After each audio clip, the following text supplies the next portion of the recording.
Yes, it is that time. The Captain's Cast once again on a Sunday.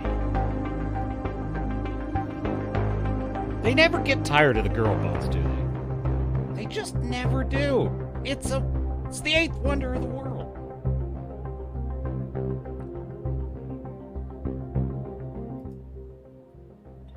Ahoy, ahoy, ahoy. Welcome to the Captain's Cast. I am Captain Garrett of the Swords of Starships channel. Do they ever get tired of the girl boss?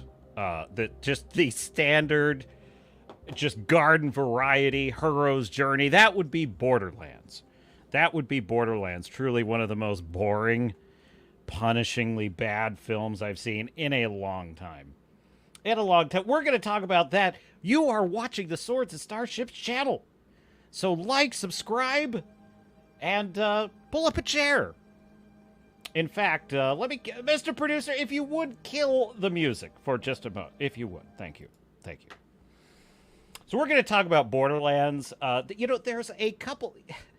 The strangest thing about this movie is that it's making all of the mistakes. Like, all of the mistakes that have been made 10 years ago. Like, it's basically the plot of Captain Marvel.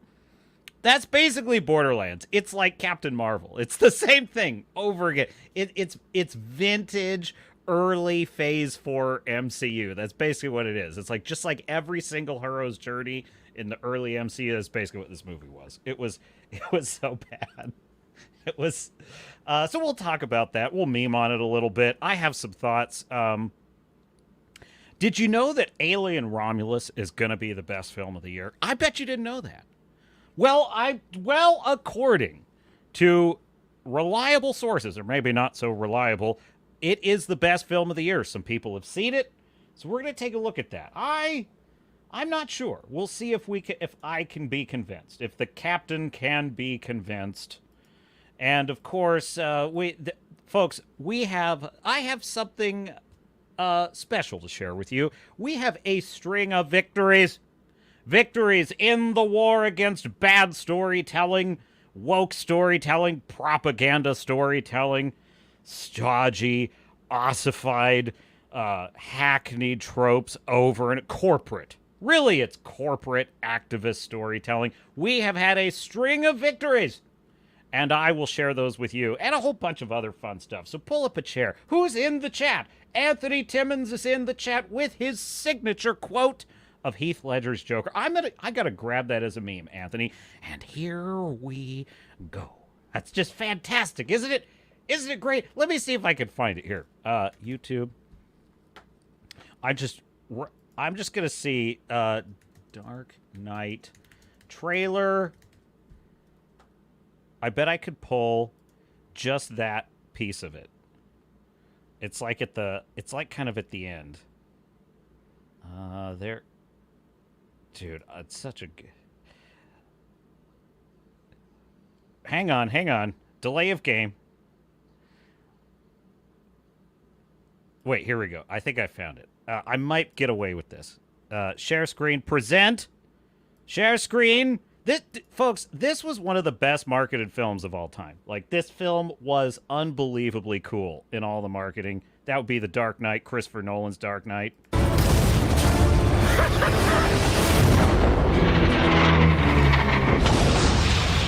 It's all part of the plan. Come on, hit me! Let's put a smile on that face. Yes! And stream blocked. Now we'll get rid of that. Get rid of that, Mr. Producer. Okay, that's not the one where he says it, but I will find that clip for you, Anthony. But that's pretty good. Dude, I get chills watching it. It's like, how many years ago was that film? And it's like a decade ago, and I still get chills. It's 2008, I think. Yeah, it was 2008 it came out. So that is man, that is like one of the best superhero film of all time, in my opinion. And Batman is not my favorite superhero, but that's just a best technically executed, I think. Spider-Man 2, a close second. Iron Man 1, a close third, is what I would say. Winter Soldier, I would put probably fourth. Anyway, Stormcrow is in the chat. Says, what were you trying to prove? That deep down everyone is as ugly as... Oh, yes, yes. What were you trying to prove? That deep down everyone's as ugly as you. You're alone. I gotta tell you, best superhero film ever made. Really hate that voice. I really hate that. I hate Bane's voice. No, not Bane. Bruce Wayne's voice as the Dark Knight. What are you trying to prove? Permission to come aboard, Captain asked Wrangler. Permission granted, sir. As you were. Permission never required. Always granted, sir.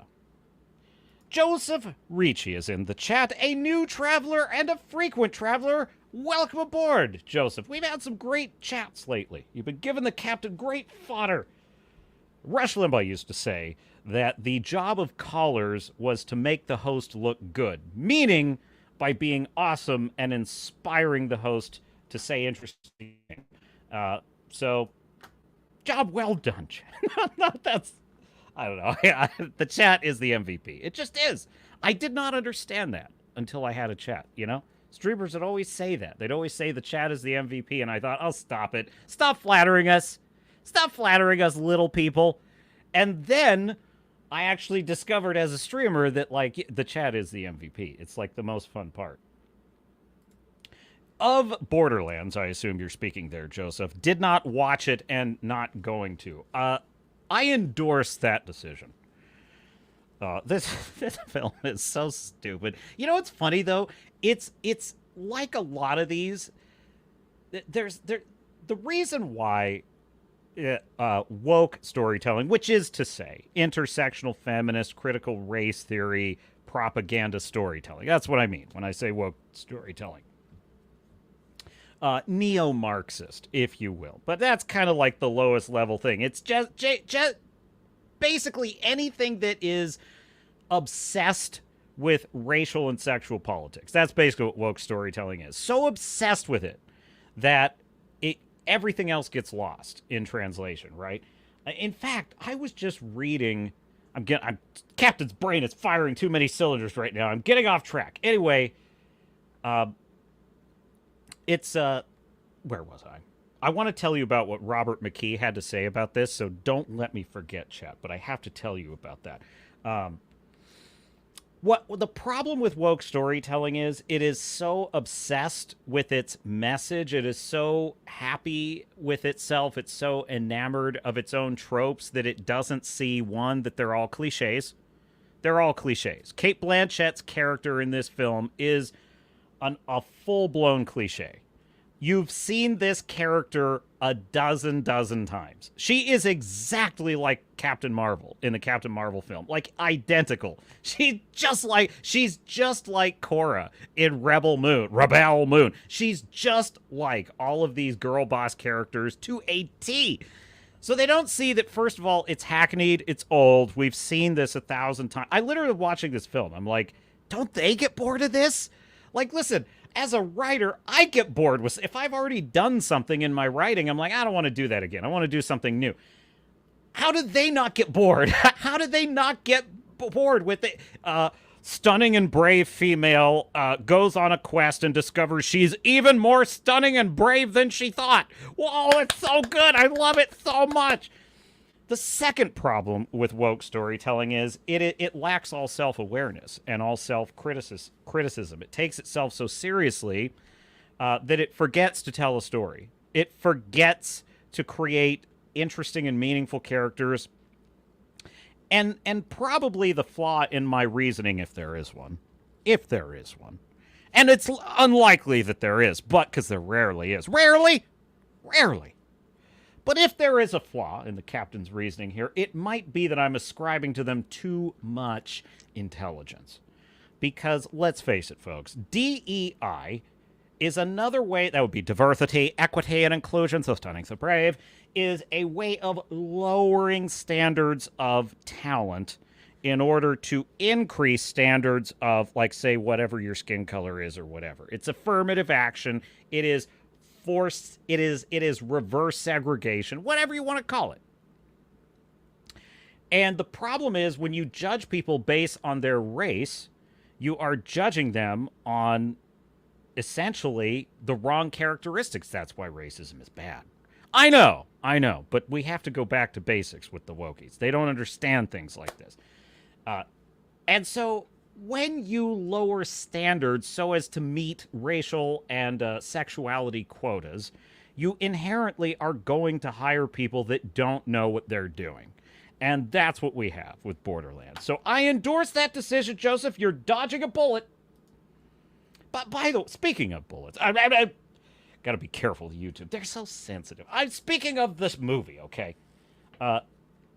These characters, it's like their only move is use guns more. That's basically all they do. Okay, you can totally tell Borderlands wants to be Guardians of the Galaxy badly. Badly, it wants to be Guardians of the Galaxy. It thinks it's Guardians of the Galaxy, and it's anything but. It's so annoying. It's so obnoxious. But one of the things in the movie is, you know, in Guardians of the Galaxy, Chris Pratt's character, Star-Lord, his skill is he can fly, and he's a gunslinger. He's a Han Solo kind of gunslinger. That's his deal. Then you have Drax the Destroyer, who's like, oh, he's the heavyweight. Then you have, like, Mantis, and her thing is, like, mind control and putting people to sleep. And then you've got Gamora, and she's more like kind of a gun-fu character. And then you've got Rocket Raccoon, and his thing is, like, in Fallout terms, heavy weapons. He, as the name implies, he likes rockets, he likes grenades, he likes setting traps. And so what's fun about that is that all of those abilities complement each other, right? You know, some people are better at sneaking and thieving, others are better at gunslinging, others are better at physical fights. And together, it's a lot of fun to watch those action sequences. Avengers did this very well also, right? Blending these different abilities. What's funny about Borderlands is every one of these characters just uses guns. That's basically all they are. They all just, when there's a bunch of bad guys, all they do is just pull out all their machine guns or whatever, and they just bullet hose. That's all they do. They don't do anything else. I'm watching this and I'm just like, that's it? There's like, oh my God, there's 50 guys. They're all coming right at us. I have an idea. Let's use guns. That's it. That's all they do. Brrr. Problem over. Oh, good. Great. Let's keep going now. The worst problem in this film is there is not one scintilla of tension. Like, not one in this entire film, because every second of this film, you already know what's going to happen. You know that, oh, they're going to get out of it. You know that the bad guys are going to go down. You know that she's going to girl boss the bad guy to death or whatever. How do you know? Because every character in this has just stupid, obvious plot armor. Like, every single sequence, I'm like, I know that the thing they need to simply escape this scenario will just appear at the point in the scene where it's supposed to appear. That's basically the feeling I had watching this entire film. That's exactly how it is. It's like, at this point in the car chase, something appears, an exit, and they take it. And that's exactly what happens. It's like, okay, at this point, someone shows up and saves their bacon because that's the time. So there you go. Joseph says, I am too busy trying to make sense of Skeleton Crew. $186 million budget makes no sense. Wait, seriously? Jeez. $136 million? How many episodes is it, Joseph? Its budget is higher than The Mandalorian. This was the way. 100 million. And Kenobi, 90 million. A freaking IKEA chair! Freaking IKEA chair. Anthony says, I agree. Joseph says, watching closing ceremony right now while here, waiting for the Satanism. You must be speaking of D23, like they had in the opening ceremony. Sarcasm. Yes, Joseph, I am like Drax the Destroyer. I am blind to sarcasm. I can't perceive it. And I apologize for that. Anthony says propaganda sucks. It really does. It's so boring. It's awful. It's awful. I've told this story before. Sip of coffee for the working captain.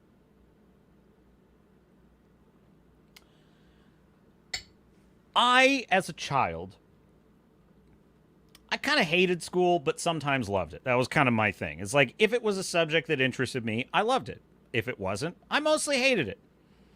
And I wanted to be anywhere else. However, one thing I loved as a kid was reading. I liked books. I especially loved classes where the teacher read us novels. That was something that was awesome. I think it was like my 7th grade language teacher. She read us Watership Down, and it was epic. That's a great book. Watership Down is an incredible novel. It's kind of a Lord of the Rings, but with rabbits, which, if that sounds a little silly, trust me, bro. Anyway, there were these posters in the class, and they would say, every classroom has this. Every grade school classroom has this. Posters that say things like, reading is awesome. Or like a poster that says, math is cool. and I hated those. I'm like 8 years old. I hate these posters. Now, I couldn't have told you why. I was too young. I didn't understand why I hated them. I just hated them. Even though I liked reading, seeing a poster that said reading is super cool really bugged me. And I could never have articulated that. The poster has a positive message for humanity. Why should I hate that? And reflecting on it now, I know exactly what it was. It was propaganda. It was propaganda. It was the school is trying to brainwash me into liking reading. And my nature as a human being, as an American, as a red-blooded American, is screw that. I will like reading if I like reading, not because you think I should like reading. And that's exactly, I did like reading, but screw you for telling me I should. That's basically my young mind. I hated it. I hated that. So listen, propaganda is shit because it is. We showed the clip from Amistad of Anthony Hopkins as John Quincy Adams arguing beautifully in the Supreme Court. It is the natural state of the human being to be free, or at least to yearn for freedom. For freedom. It is the nature of the human mind to require itself to have free will. Wrangler says, it's weird how they enthusiastically present all form of sexual perversions, but put a traditional attractive woman on screen and they all suddenly turn into prudes. It's, yeah, no. Do you like my thumbnail? Joseph says, Alien Romulus is in wide release or limited release. I believe it is in limited release. Deadpool got more screens this weekend, added 120 since opening. I didn't think Romulus is coming out till like Thursday or something. I'm going to go see it, definitely. Anthony, DEI stands for didn't earn it. Wrangler saying, well said. Look what the cat dragged in. Enigma Varillion says, the boring of girl bosses cannot be escaped. It's really bad. It's really bad. Yeah, Eric Maverillion, a.k.a. Black Knight, author of the Star Shatter space opera series. Check it out on Amazon, Star Shatter. Christina's in the chat, says, howdy. Why, howdy, Christina. I appreciate the help with my, percentages, of my audience. Never mind, forget it. You've ruined it, Captain. Wrangler says, Enigma. Wrangler says, hi, Christy. Enigma Varillion says, they have nothing else left. I have, don't blackpill, Enigma. Pull up a chair. Pull up a chair because we have some good news. Christina says, I love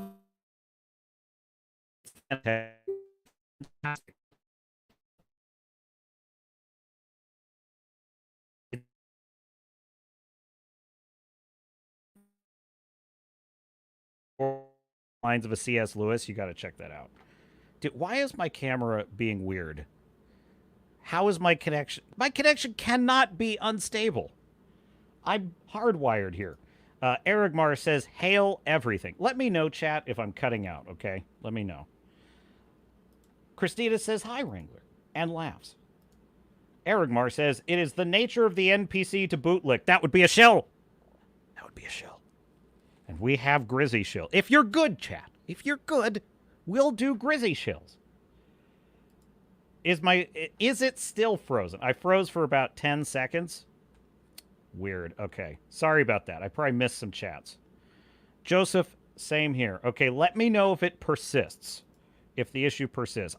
It's weird. I literally am Ethernet cable hooked in here. You just flag me down.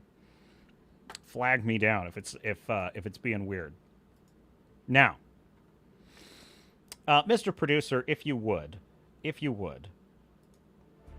Yes, I need my music. The battle music. Now, you may be tempted to think after Borderlands and after Acolyte and Ahsoka and Secret Invasion and Indiana Jones and the Dial of Destiny, you may be tempted, chat, to think that we are losing. And that would be we, the customer, we, the audience. But we are winning. We are winning, chat. There have been a stunning string of defeats. Listen. They try to lie. That would be the streamers, the corporations. That would be tinfoil hats on, everyone. That would be protect yourself from the electromagnetic wave. They try to gaslight us into thinking that these shows are successful. Echo with a great success. Acolyte with the most watched series on Disney+. But quietly, there's a different story playing out. I give you first. Check that this one is very near and dear to my heart. It really is. Oh, thank you for shilling my book in the chat, Ray. You're just too good. You're just too good. Share screen. Hat tip comic book news. Zack Snyder's Army of the Dead canceled at Netflix. Is Rebel Moon next? Is Zack's time with Netflix nearing an end? His films have not been well received. Dude, that Army of the Dead is crap. Absolute. I remember I turned that off after 30 minutes. I didn't even know it was Zack Snyder at the time. Plans for the continuation of Zack Snyder's Army of the Dead franchise have been canceled. Canceled at Netflix. The same could happen for Rebel Moon, Army of the Dead, and its spin-off. He was planning a spin-off, folks, called Army of Thieves, which were released on Netflix in 2021. There were supposed to be additional spin-offs, including an animated series and more live-action films. However, yes, it had another pull quote for you. Here we go. Yes. Army of the Dead, a movie the Snyders made for Netflix before Rebel Moon, had a similarly ambitious plan, with several sequels and spin-offs in the works. One, the prequel Army of Thieves was actually released, along with an animated series. The animated series was quietly canceled, along with plans for subsequent films. Defeat! A bad storytelling. Now, I'm not celebrating Zack Snyder getting his films canceled. I have no particular animus. I'm kind of surprised he has such low talent when he's in charge of everything. What I am celebrating is that their attempts to gaslight are failing, because we see through Netflix. They'll never tell us what a failure Rebel Moon is, but the proof is plain for all to see. Would you like another example, chat? Acolyte. Acolyte.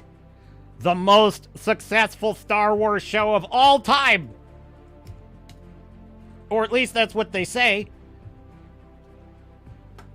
The Acolyte, Episode 7, so stunning, so brave.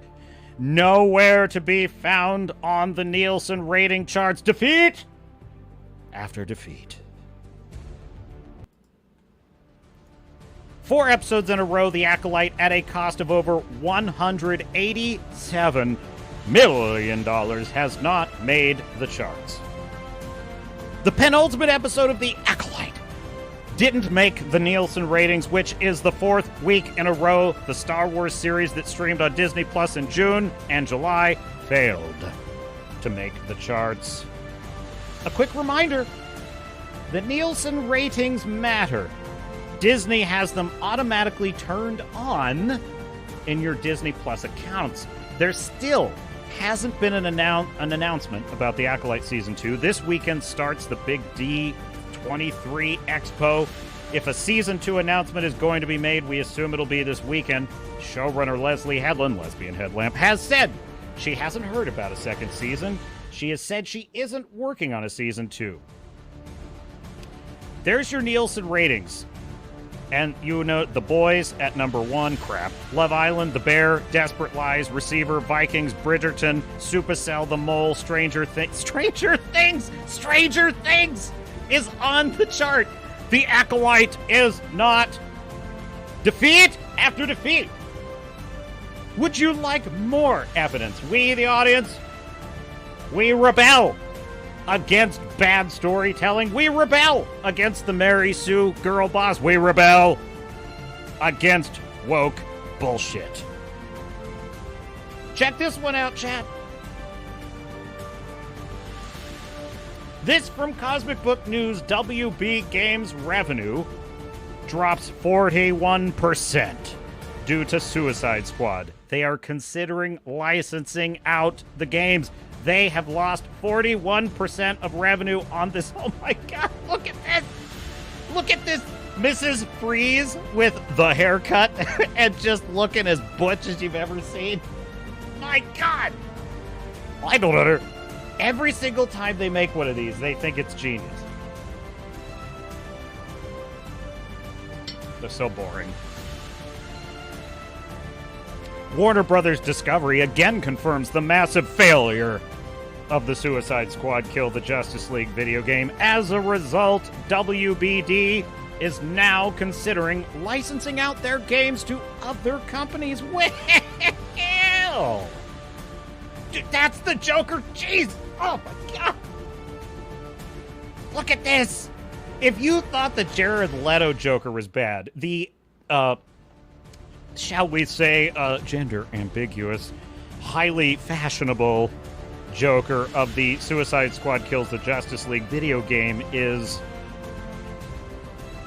well, words fail me, my dear Chad, words fail me. Games revenue dropped 41%. Warner Brothers Discovery Q2 earnings report reveals games revenue dropped 41% from the same period a year ago when Hogwarts Legacy was a big success.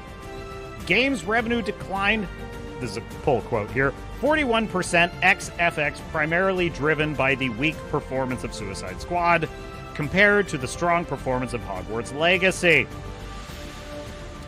Is it time to retire Harley Quinn? It might be.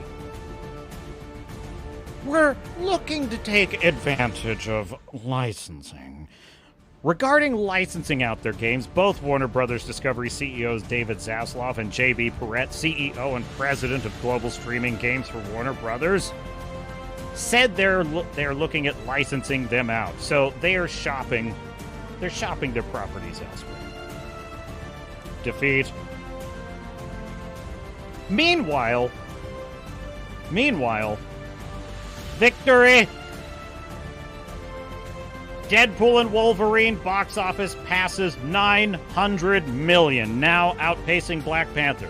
Fans can't get enough of Ryan Reynolds and Hugh Jackman in their comic book accurate costumes, toxic males, and absolutely crushing it. On track, it is a Billy killer.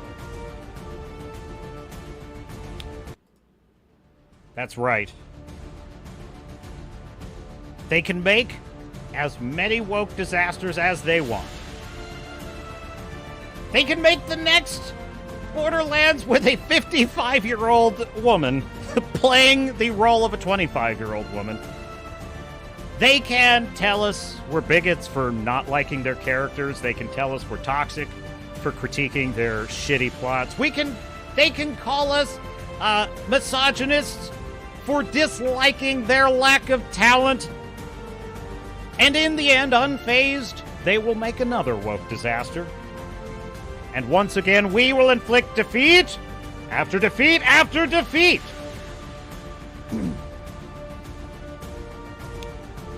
That is all I have to say about that.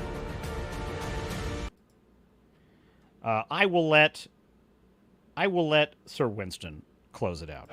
We shall defend our island, whatever the cost may be. We shall fight on the beaches. We shall fight on the landing grounds. We shall fight in the fields, and in the streets. We shall fight in the hills. We shall never surrender!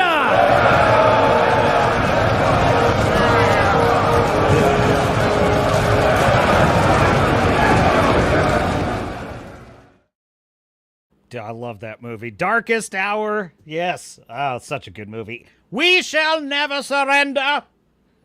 And we have sent a message. We have sent a message. We, the customer, have sent a message. I would argue, my dear sailors and star nuts, that this represents a sea change in the culture. They are learning a painful lesson, but the beatings will continue until they understand that we need some effort put into these stories, okay? We need some effort in filmmaking again. We need corporations to stop colluding and treating their audience like they're stupid, and hiring people that are stupid, and start hiring talent again. Start impressing us, like Deadpool and Wolverine. And you'll make money. It's that simple. It's up to you. Corporate America, activist America, it is up to you. The activists will never care. The activists are like, what? You're bigots. We don't care. This isn't about the money. Anyhow, Joseph says the Lando movie was canceled. Was it indeed? Was it indeed? Joseph says only the first 2 episodes of Acolyte were in the top 10. Every other episode couldn't make it in the top 20. It was a disaster. Total disaster. It was. They try to hide it. Why did I go through all of that? To show you that catastrophic damage has been inflicted on bad storytelling. I was asked only yesterday, as a matter of fact. I was having a conversation with someone about like good movies and bad movies, and they said, art is, I guess I wasn't asked, but I gave my opinion anyway. They said, art is subjective, right? Well, I was asked. That's right. That is a question. They said, art's subjective, right? And I said, what I believe is very simple. And by the way, it took me a lot of years, because I used to kind of go back and forth, but I've landed on this conclusion. The experience of any artistic work is indeed subjective. There's no right or wrong response to any artistic work, in my view. How you feel about it is how you feel. But the quality of an artistic work is objective. And the 2 examples I used are, for example, I sat in an art history class one time and with a great art professor who was really had great lectures. Unfortunately, the class was like, it ended at like 9 at night, so I was like falling asleep. But I tried to stay awake for his lectures because they were really good. And he would tell me about Picasso and Impressionistic painting and why Picasso painted the way he did, and would point out all the beautiful qualities of it. And I would I was like, yeah, I see it. Now I get it. I always kind of thought like, why would you paint things like that? Now I see where the beauty is. I see kind of like the brilliance of it. I still don't like it. That's the difference. The art, I see the objective quality and brilliance of the art. I subjectively don't experience enjoyment of it. Conversely, the Avatar film is basically kind of a shit story. That would be James Cameron's Avatar. But I love it. I love the Na'vi. I love the Pandora. I love living in that world for 3 hours. I just enjoy it. I kind of hate that I have to endure the soul-crushing punishment of humanity. Just like, humans suck. Every time you leave the Avatar theater, you're like, Earth sucks. Humans suck. You see, the next time you see a Walmart after seeing an Avatar, you're like, oh, we're paving over the planet. We don't have bioluminescent jungles anymore, and it's our fault. But I get over that, and then I get back to life. So, in any case, and that was my point. And he agreed with me because I am very persuasive. Christina says, I love Avatar. I still want to see part 2. Well, what are you waiting for? It's on streaming. I think Max has it. I think you can stream it on Max. And I think Disney Plus, which, if you do have that, which I don't recommend. But if you have D+, I think it's on that too. I recommend it. I enjoyed Avatar 2. I actually thought the plot was kind of dumber than the first one. There's sort of two stories going on in Avatar 2. One story is the humans' bad storyline, which is, we're murdering, these super intelligent whales for their brain tissue, which is horrifying. But that whole plot is really badly written. 13 years, 13 years. He hired. Do you realize he hired multiple screenwriters? That would be James Cameron. He hired multiple screenwriters for all of the Avatar films because there's 4 more coming out.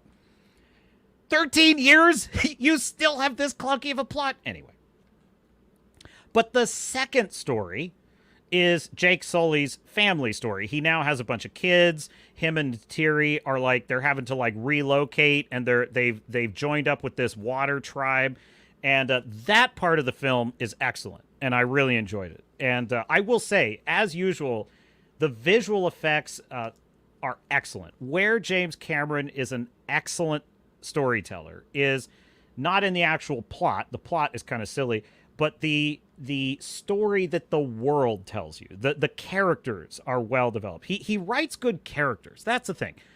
James Cameron is excellent at writing really good characters. Like Neytiri, Jake, Sully, they all come across as very plausible. The way the kids interact feels real and authentic. Even some of the bad guys are... I really like Quaritch a lot in this film, actually. Stephen Lang's Quaritch has a great story going on in it. It's just, why won't he tell us a rich story? Anyway, there you go. Check out Whale. I think it's on Max. Don't quote me on that, Kristen. You know what? There's a great website called justwatch.com. Chris Gore of Film Threat introduced me to this. You just type in the name of any movie or show, and it will tell you where you can get it for free. And it is telling me right now you can watch it on Max or Hulu. Max or Hulu. So you can check it out on either one. Check it out. You'll like it. It's kind of like 6 short episodes put together into a movie. It's almost like little vignettes. So, in any case. Am I freezing again? Very frustrating. Very frustrating. Keep me apprised, chat. Joseph says, did you hear about Batman Caped Crusader? The Penguin is a gay woman. Well, of course she is. Yeah, I've heard about that show. There's only so much self-punishment I can endure, so I have not picked that one up. I regret to inform you.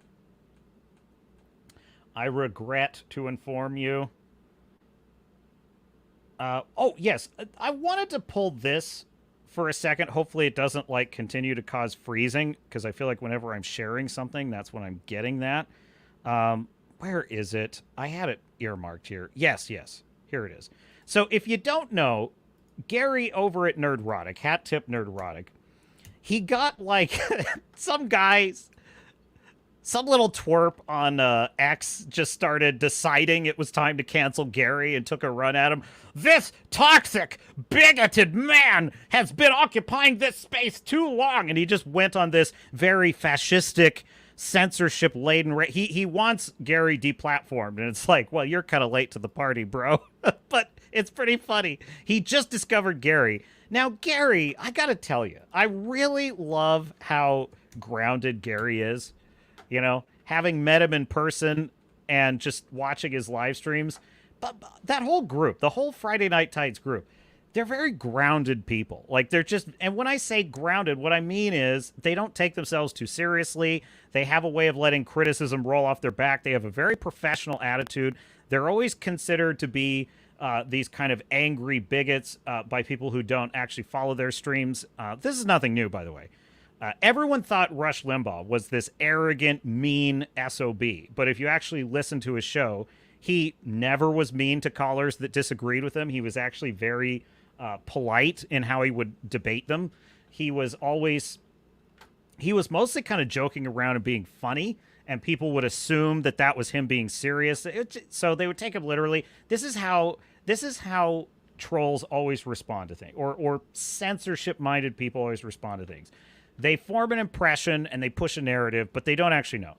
So my point is, they're all actually very professional. That is, they don't want anyone deplatformed. They don't like, oh, now I have to get in a fight with them. They're like, oh, whatever, criticism is what it is. So this is what Gary had to say, and I thought this is pretty interesting. Yeah, it was, and what happens every time they go out, they start a bunch of shit, they make a bunch of accusations, then they protect their tweets. Every motherfucking time. Every time. Oh, and the thing I think that got most people upset, and I agree with, is is later on down. So he said, I'm guessing it's a he, said two things. For one, you never know. I've been allowed to occupy this space long enough. It's like, go fuck yourself. I occupy my space, motherfucker. Okay. But later on, it's the statement that gets them all because this is how they truly feel. And later on, he starts talking about like all fans, you guys. And he said, and I'm paraphrasing, of course, your guys' fans are fucking up my movie talk. And it's like, they're the same fans that participate in movie talk all the time. These are the same fans. They are customers. They are humans. And they're the ones that have been around before you, Grayson. Long before you, considering how you wrote. I'm guessing you're not very old. That's why you kind of want to hold back. It's like, is this a 12-year-old? I don't know. Is it a 25-year-old who acts like a 12-year-old? Don't fucking know. Don't care. But they preceded you. They will be around after you. This is the way it's always been. We are just more connected. And this is what a lot of the critics, especially from the early days, had a hard time adjusting to was, oh, you aren't just talking at people. You are interacting. That's the difference here. And they have opinions. I saw them all in the House of the Dragon live stream last night. I saw them all. And it's great. That's what fandom is. It's what it always has been. And it used to be really fun. And the corporations getting involved and the activists getting involved made it unfun. And we're trying to bring fun back, which means pulling the stick collectively out of a lot of people's ass who are very self-serious or might just want that stick there. I'm not really sure. It's up to the individual. And yeah, making jokes, having fun, talking shit. Joe Rogan said it on his live stream. I talk shit for a living. Kind of what we do. Nerd-erotic. Hat tip, Gary at Nerd-erotic. A brilliant response to probably a 12-year-old. I don't know. But the funny thing is, the first half of that video, he was like super chill. He didn't even say it. That's the harshest he got, was at that second half. The first half of the video was like, this is funny. That was basically all he thought. He's like, whatever, I don't care. I don't want him deplatformed. Yeah, have fun, take a run at me. I don't care.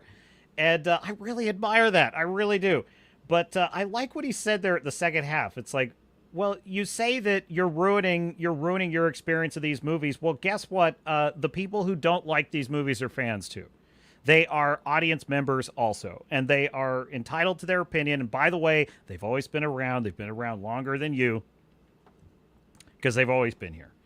So I think that's a nice little bookend to my analysis that we are, by voting with our wallets, we are inflicting defeat on smug, arrogant, entitled activists and corporatists who believe they are entitled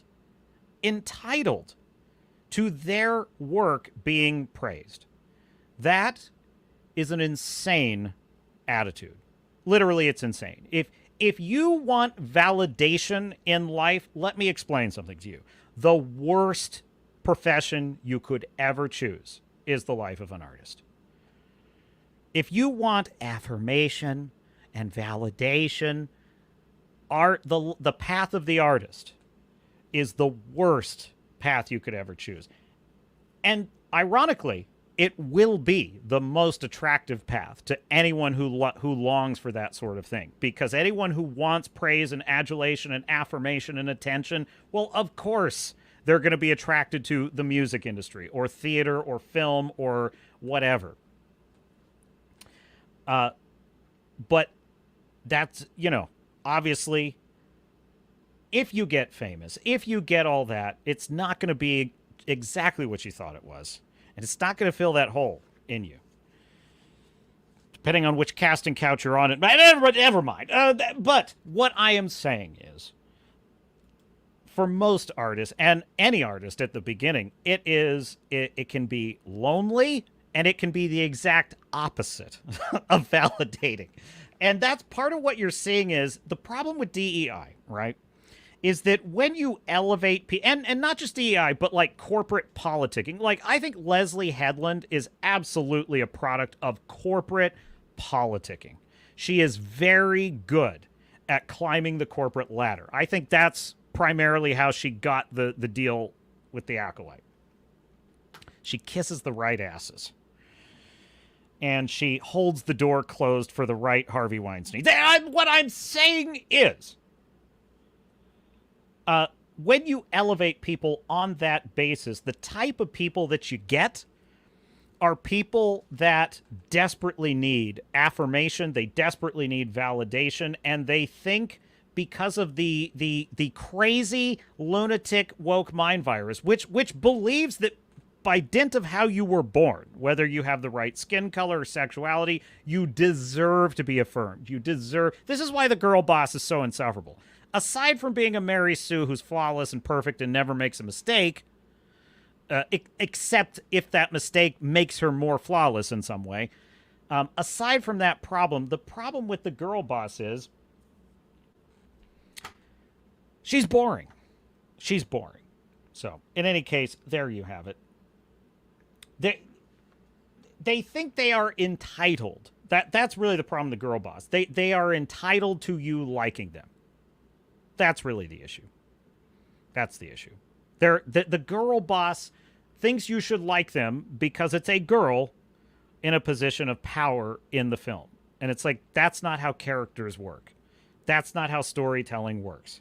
It doesn't work that way for male. See, the odd thing is, how did they arrive at this conclusion? If I put a stunning and brave, super powerful woman on screen, she's going to be loved by audiences, especially women, but the good males. The good males will love her too.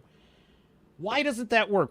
How did they arrive at that conclusion? Well, they arrived at that conclusion by drawing this conclusion, that because a male is on screen and is powerful, that's why men admire him.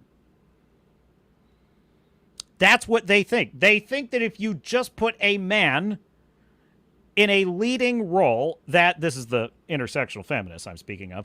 If you put a man, or as I call them, the wackos, in a role of power and privilege, that's why men like him. It's like, no, that's not why we like Indiana Jones. That's not why we like... A lot of people did not like Luke Skywalker. They liked Han Solo. They didn't like Luke Skywalker till he got to the end of his journey. Luke Skywalker's kind of boring in A New Hope. He doesn't really get super interesting until Empire Strikes Back. So their false assumption that because a man is a man, he's entitled to adulation in the eyes of other men, they then exported that bizarre idea into women. And they started creating stunning and brave super girl bosses and thinking that if this works for the dudes, it works for the girls. And what they failed to realize is it works for neither. No character gets love from an audience but that they earn it.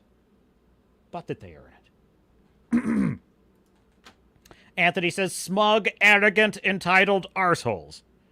Big agree. If she wants a hit, that she needs to get out of the filmmaker's way. Exactly. That would be, who would that be? Kathleen Kennedy? Kathleen? Oh, yeah, that would be Kathleen. Because Joseph was saying, Chris Gore from Film Threat said, Kathleen wants to leave, but is waiting to leave with a hit. She might be around for a while. That is possible. Yeah, I think what he said is that she's that you basically paraphrased him pretty accurately there. I think he's probably right about that. I definitely do. Joseph says, I love a strong woman, but I do not love and could never love a girl boss. Dude, I love badass babes. Dude, Katie Sackhoff as Starbuck is like, she's like a nerd wet dream. Pardon the expression. She just is. And she said it herself. She's like, she's talking about the character from The Mandalorian. What the hell is her name? Bo-Katan. How could I forget?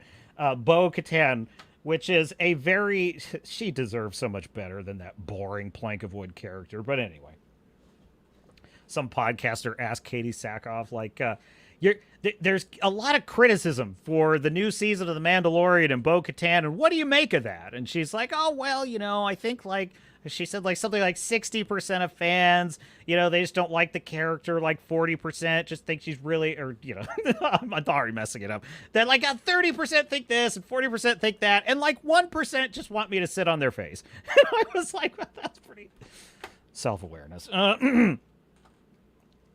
No, the issue is you've got to have characters that earn it. Now, on that note, speaking of Borderlands for a second here. As I was watching this film, I actually found that the setup of the film is pretty interesting. Pretty interesting because in fact, look, first of all, I need a disclaimer. If you are like a giant fan of Borderlands, the video game, I've never played it. It's not really my type of genre. I don't like MMO shooters. It's not really my thing. If you told me it was somehow an epic RPG a la Mass Effect or Dragon Age that I had somehow missed, then I would actually rush out and go play it. So it's not actually a game with much of a story, is my point. It does have lore and it does have backstory. But if I critique anything in the film, which is directly from the games, then just go ahead and extend my critique to the game. Fair enough? Fair enough. If I critique something in the film that is not something representative of the games, then you may discount that as not a criticism of the games. But if I tell you something in this film is trash, and you tell, but that's in the games, well, then the game is trash. Are we agreed? We're agreed. I still Five Nights at Freddy's, man. I've learned some lessons. I'm like, that's how it is in Five Nights at Freddy's. Oh, right, jeez. God, you can't please anyone on the internet. What was I going to share? I was going to share. Oh, yes. I was going to share this image. It's the thumbnail, actually. It's the thumbnail of this very live stream. Present.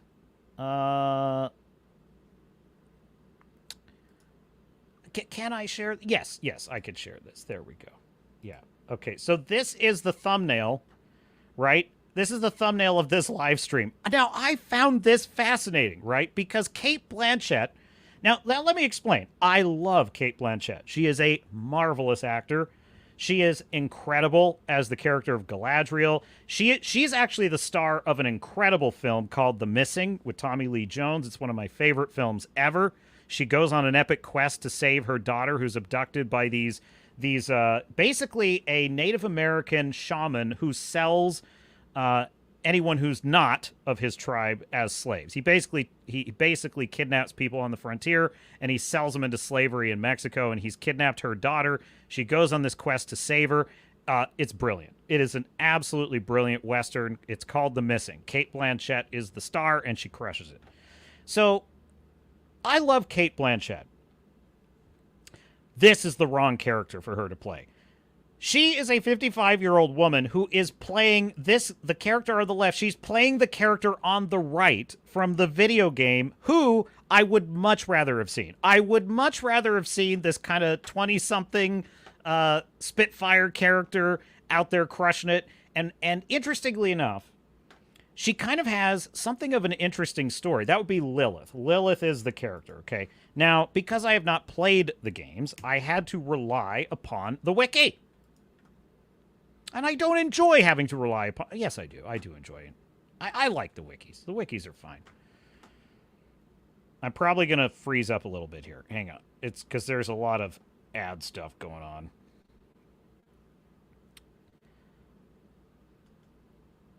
So Lilith is Borderlands Siren class character. She is originally from the planet Dionysus, and is one of the, it is a group, let's see, what is it? One of the 6 sirens, a group of women with unbelievable powers.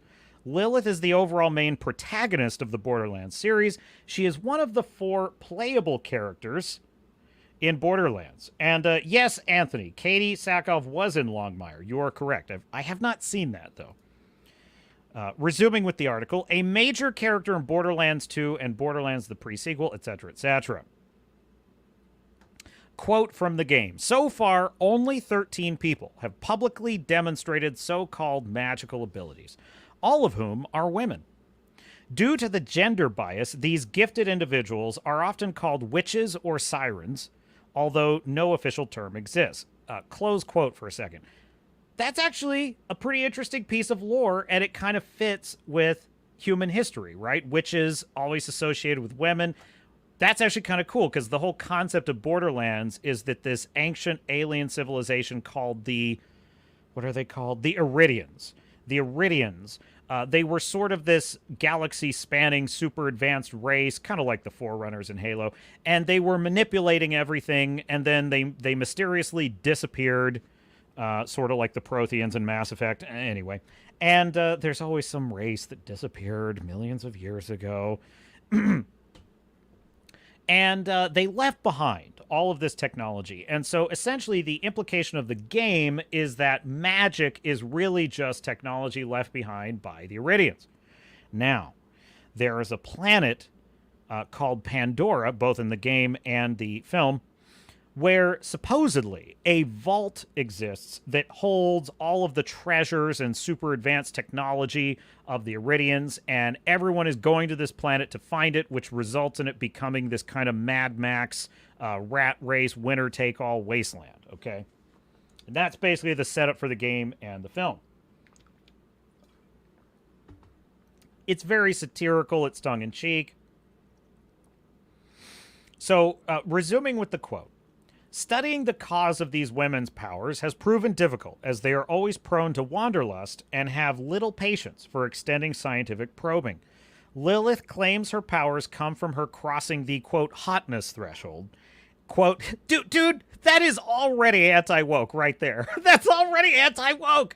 That's like, oh, she's crossed the hotness threshold. I'm like, I'm here for that. Quote, any woman as good-looking as me can do what I do, close quote, is her official statement for such an inquiry. The other gifted women offer equally useful explanations for their superpowers. So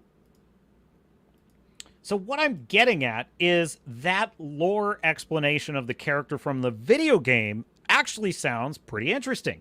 She's basically this super plucky Han Solo type character. She has these magical abilities. Her explanation for it is that she has crossed the hotness threshold, which is actually, that's kind of similar to Star-Lord and how he thinks of himself in Guardians of the Galaxy. That could work.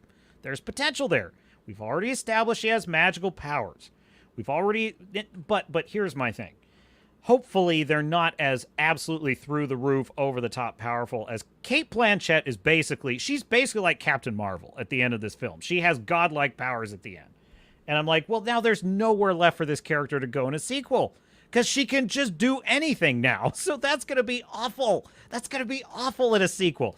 But in the video game, the idea that she has some magic, you know, maybe on the level of like Doctor Strange or something, that would work for this character in a film. It fits with the sort of lore idea of like, what were the legends of witches from? Well, it was probably from women that had these gifts. That's kind of cool. The character in the film, she's basically just a dude. She's a dude who is a bounty hunter, and she is stunning and brave, and she is completely undefeated. She just beats the shit out of like 5 dudes at a bar, because we have to have the obligatory scene of her beating up dudes at a bar. And then she's super good with guns, like everyone else in this stupid movie. It's just like her power is guns. And until her power is fiery phoenix wings, until her power is just Captain Marvel, she can just destroy anything. She's completely undefeatable at the end of the film. Spoilers! Spoilers for Borderlands. I only spoil films I consider so bad they're not worth your time. So I'm I hope I'm doing you a favor. So the fascinating thing is that they never learned this lesson. They never learned the lesson that the reason we like characters like this is because there are clear rules to what they can do, and there are limitations like every character must have in a story. And in a proper superhero story, right? This is one of the reasons this film fails. In a proper superhero story, superpowers come with a curse. They must come with a curse. Essentially, what a superhero story is about is it's about an extraordinary, doesn't have to be literally a comic book hero. It is essentially about someone who is extraordinary, someone who has a gift that the rest of us don't have, such as genius, or, it could be a literal superpower.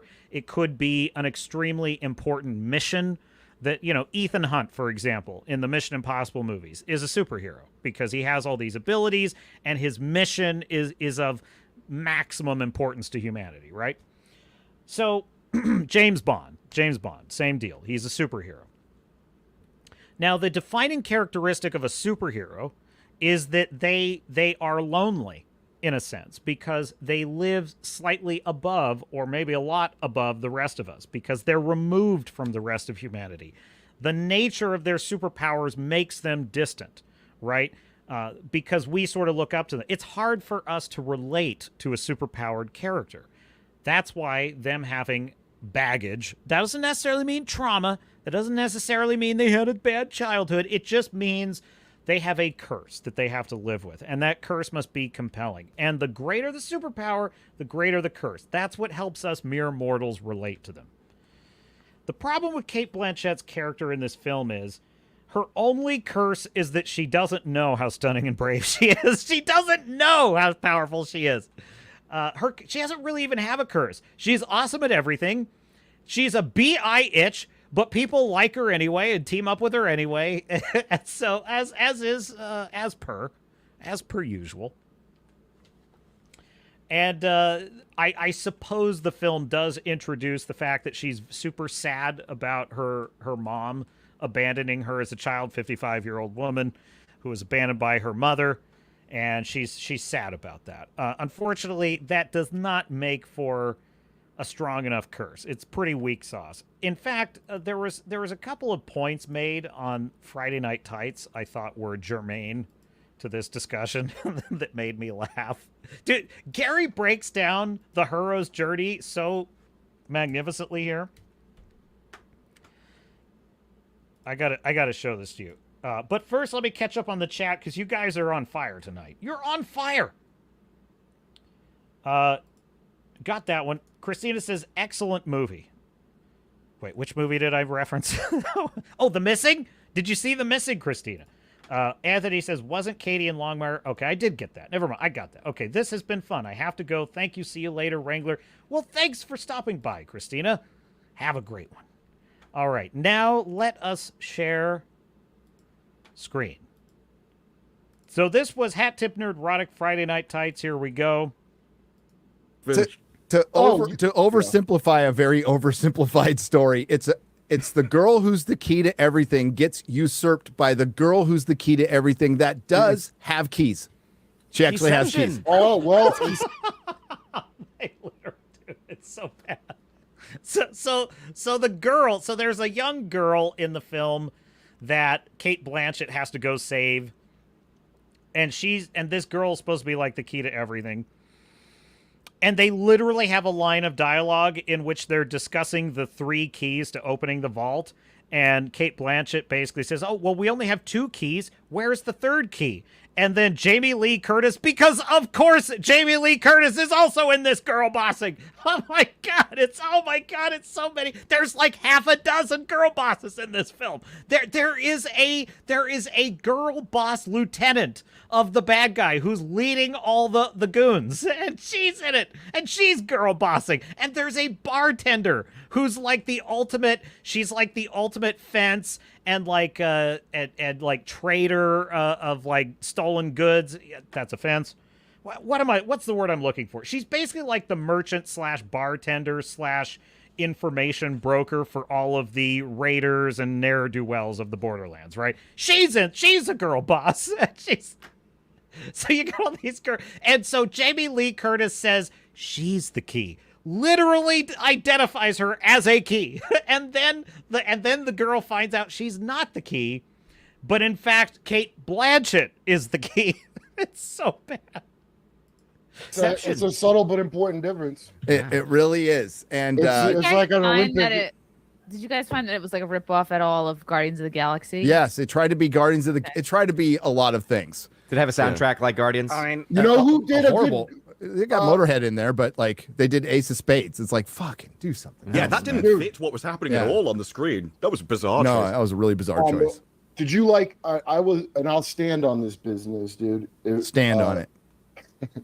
Who did a good Guardians job is whoever the fuck made that Dungeons and Dragons movie. I laughed the whole time at that. I enjoyed the D&D movie. Oh, Dude, that I'm was with them on this. I liked the Dungeons and Dragons movie. Could have shocked the hell out of surprise me. for me. It was like- Because you know why? It came off like some people that were funny playing D&D. Do you know what I mean? Like, Actually, he makes a great point in that too. Hat tip neurotic. So I just love that breakdown. It's a movie about a girl who's the key to everything, who is usurped by the girl who's the key to everything. It's pretty hilarious. But yeah, Dungeons and Dragons, Michelle Rodriguez actually works as a badass female. She does. She's kind of like she is the tank. First of all, Michelle Rodriguez is physically able to appear intimidating, right? And the physicality of the scenes and the character work, right? But what's more interesting is like that her talent is busting heads, and that's her only talent. Like in the film, that's her only talent. She's not really a planner. She's not a strategy person. She doesn't have any magical powers. She just knows how to beat people up, and that's it. And I think that's great. That's perfect. So yeah, Dungeons and Dragons, pretty good film. Joseph says, you brought up Tom Cruise. Tom is supposed to jump off the Eiffel Tower today. I don't know, but that sounds like it's probably for Mission Impossible. He probably is going to do that, and that sounds awesome. Dude, that guy has a work ethic like nobody else. Looking forward to Top Gun 3. It is now official. I'll see it. I'm going to tell you right now, Top Gun Maverick was better than the original for me. For me. Like, I really loved it. And, of course, some people complained that they played it safe by not telling you who the bad guys are. They don't identify what country they're up against. Well, it was the same deal in the first film. They did not identify who the enemy was in the first film, and that was because the point of the film is about the aviators. It is not about who they're fighting. So I was fine with that. But yeah, I love Top Gun Maverick. I think I watched it like the second time, I was watching it with a group, and it just pulled me in all over again. I'm like, oh man, how are they going to get out of it? I mean, I know how they're going to get out of it, but I still feel like I need to know how they're going to get out of it. Love that. Always a sign it's a great film. So let's see how Borderlands. Yeah, I mean, is there much more I can say on Borderlands? It's basically. Oh my god, the robot is so annoying. All the characters in this are annoying. Every single joke in this film falls flat. Like, there's so... Literally, if you've ever been in the presence of someone who tells bad jokes, not bad, like, bad as in not funny, right? And they think they're funny. It's the most cringe thing you can ever experience in life, is someone who thinks they're funny and is not funny. That's what every joke in this film felt like. There was actually only like one joke I chuckled at, but it was because it actually kind of worked as a critique of the film, which was kind of hilarious. I forget what the line was, but there was a lot of potential in this movie because the setup is actually kind of brilliant. You have this planet. It's a free-for-all. I mean, it's more or less kind of the same idea. Well, not exactly the same idea, but it's a similar idea to the planet of Dune, right? Everyone fights over the planet Dune, or Arrakis, as it's properly called, for the spice. Well, the idea of Borderlands is everyone fights over this world, Pandora, to find the vault. And so you've got this corporation, Atlas, that's fighting over it. You've got bounty hunters. You've got just bad guys, ex-prisoners. and it's a Mad Max hellhole, basically, and it's full of dangerous creatures and all that stuff. There's a lot you can do with a setup like that. And what struck me as I was watching the film is, I'm not saying that it can't be tongue-in-cheek or that it can't be sarcastic and kind of funny the way that the game is, but the fact that the film is so dopey all the time just ruins it. Like, I never felt like, for example, there were several scenes in the film in which they come across a bunch of what they call psychos, which are the guys with the masks, and they're just crazy. They're just insane, out of their minds, raiders, and they just murder and pillage and all those good things. And the characters, oh my God, how are we going to get past all these psychos? Oh no! And I'm just like, I don't care. Like, I don't care. I don't have any fear or tension of these characters. I know that every single character, especially the females, have maximum plot armor. No harm will come to any of these characters, especially if they're female. They will succeed. There's no tension whatsoever. So what does that tell me? What that tells me is this movie is... It's actually a mistake that sort of rookie writers make, is they sort of love their characters so much. It's kind of a fan fiction mistake as well. The writer loves their characters so much and puts them on such a pedestal that they won't let anything bad happen to them.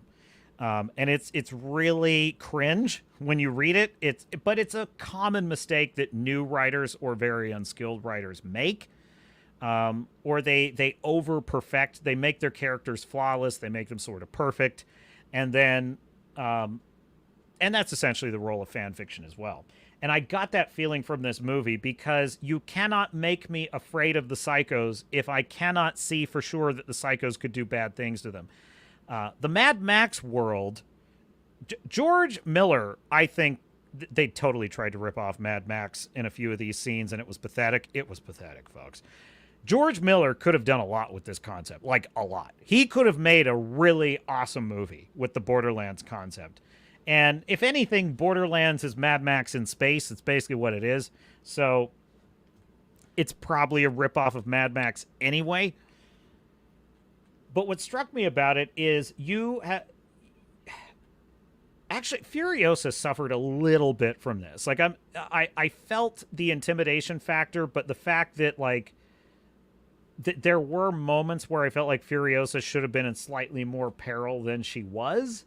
But that being said, it's very clear in all of the Mad Max films that if these wasteland raiders get a hold of you, you are not going to have a good time, and you're going to have even a worse time if you're a woman. Like, it's not going to be a good time for anybody.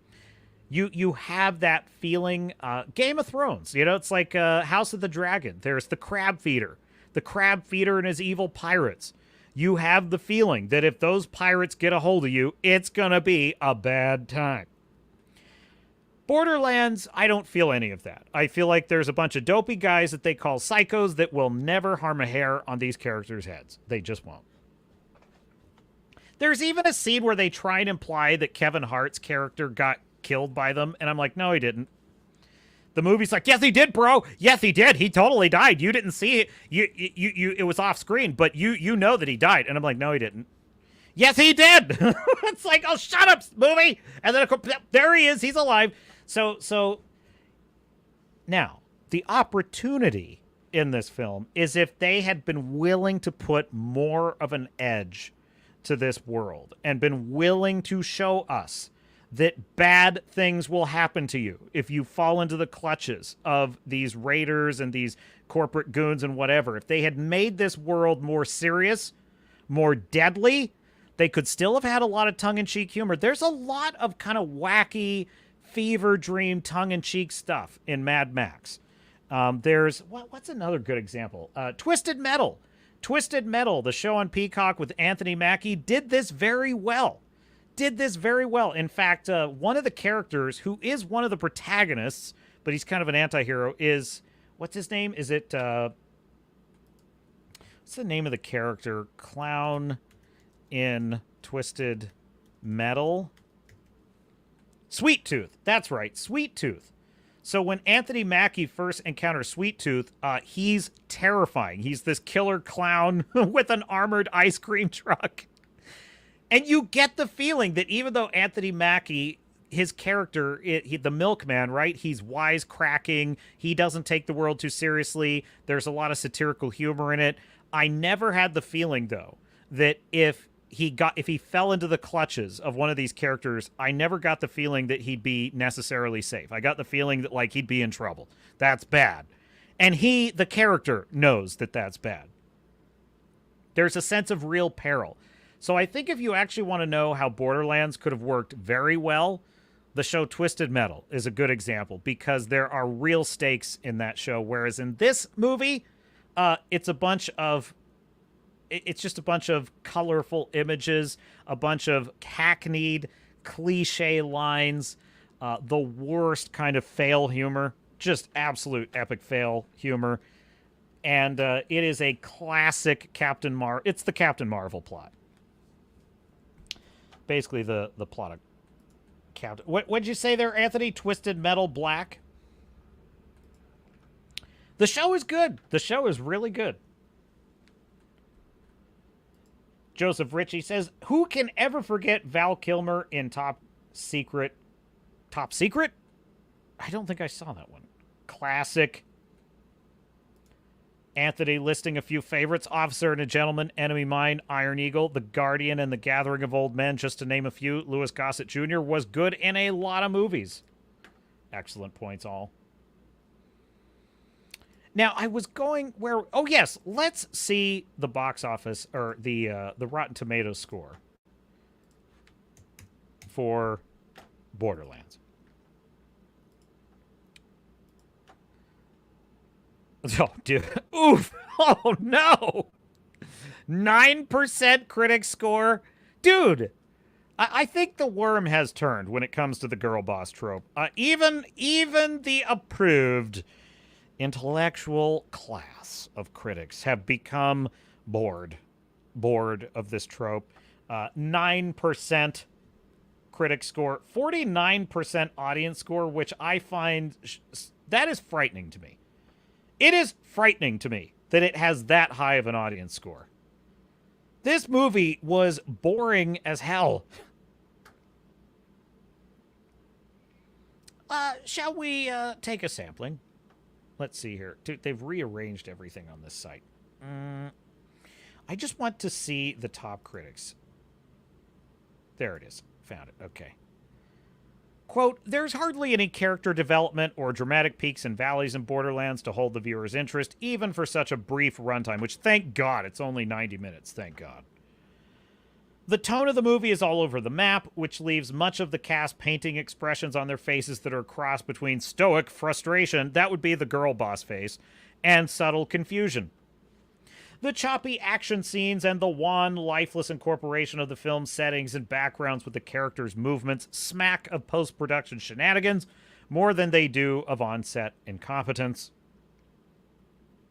The film makes mind-boggling choices for an adaptation of a game series so inseparable from its obnoxiously rough-and-tumble tone, characters, and humor. I mean, yeah, basically all the wrong people were involved with this film.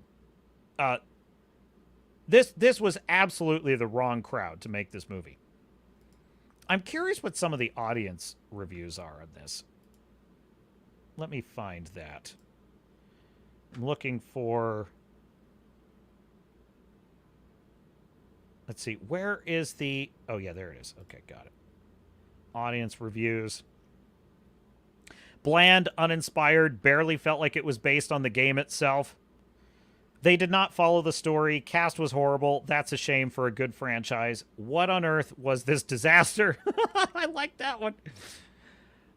This is a longer one. As I don't want to pay to watch this film, I base my reviews off of the trailers and teasers. By the way, valid.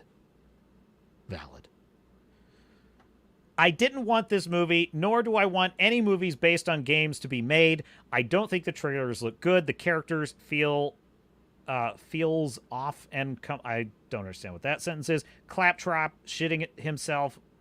Oh yeah, the robot. Dude, the robot is one of the weirdest characters. His name is Claptrap. That's the name of the robot. So Claptrap is this little robot that runs around, and he's got the most...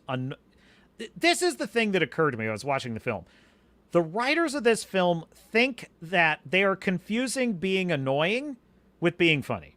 That's the major problem of the comedy in this film. Every character in the film, all of the comedy is based off of them being annoying. Cate Blanchett's character being annoyed by the robot, or being annoyed by Kevin Hart's character, or being annoyed by the girl is the key to everything. Kevin Hart's character is based on him being annoyed by her, and so yeah, that's basically the idea. And the robot is the most annoying character. So they have this character, Claptrap. He's invincible to gunfire. Why? I don't know. He just is. They send him into a den of psychos as a distraction. Perfect example of what I'm talking about, how there's no fear factor in anything in this movie. They send him into a den of like about 50 psychos. The psychos all pull out their guns and just, soak this robot with bullets, right? And he's totally fine. Like, he takes all this gunfire and he gets back up, and they literally have, it's meant to be a hilarious, funny line. They have this robot, I shit you not, folks, pooping out all of the bullets, and they make a bunch of scatological jokes about how the robot is taking a poop in front of everyone. I'm like, what? What? This is childlike humor. This is literally someone's 5-year-old writing jokes for this movie. It's so bad. But you know what's funny about that? Because it just reminded me. So they have all these psychos, right? And they all pull out their guns and they shoot at the robot, who cannot be killed by gunfire for no explainable reason. Whatever. Fine.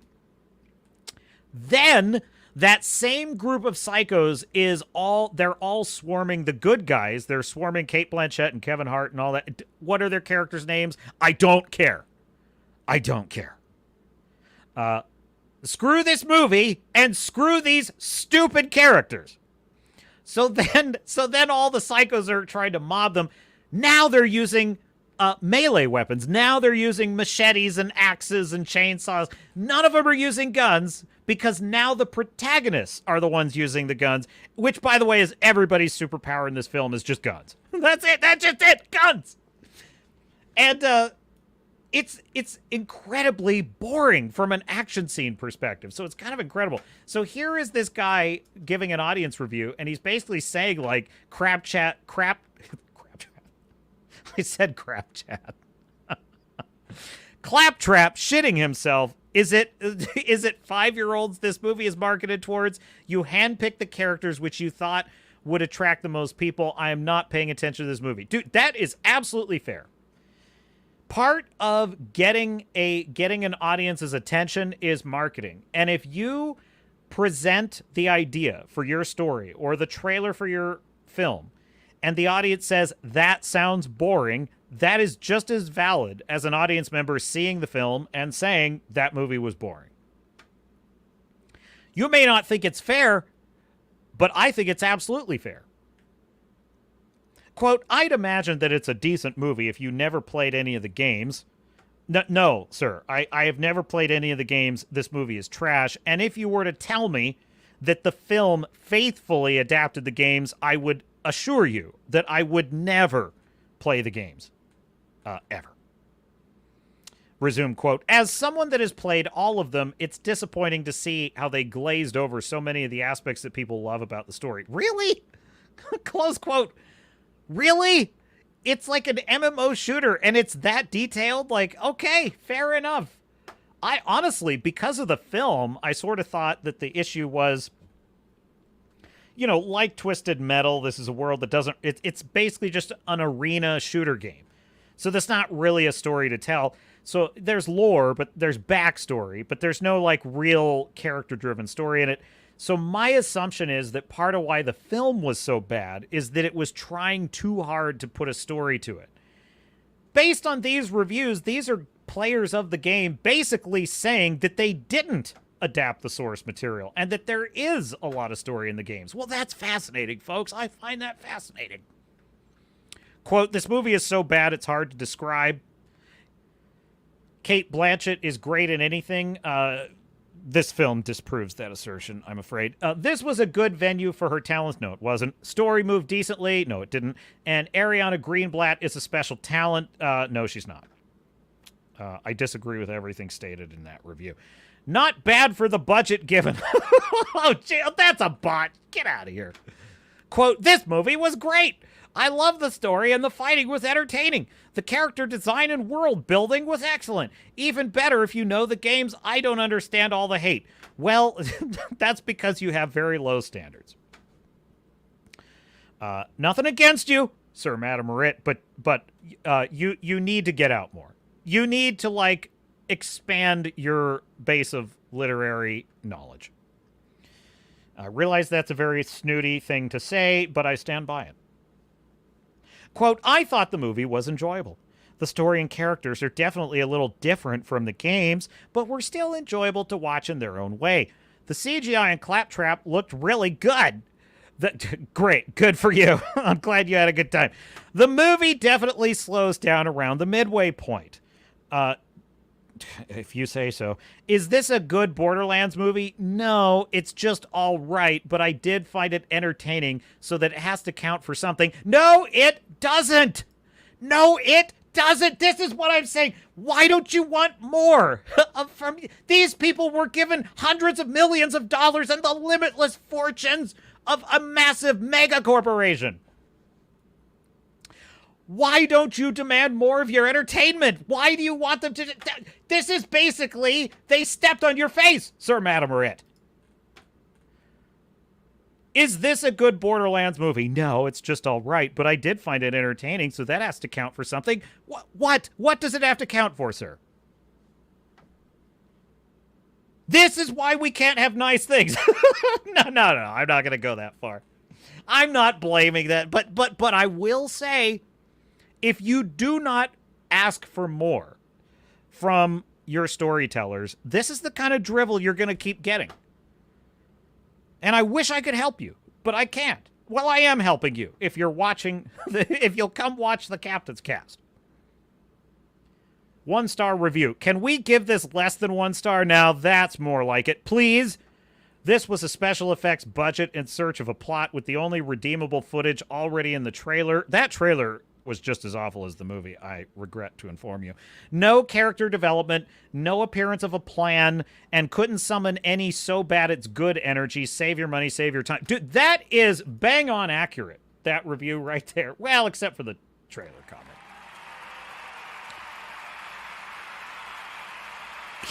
This reviewer is correct about this. Who is it? Steven.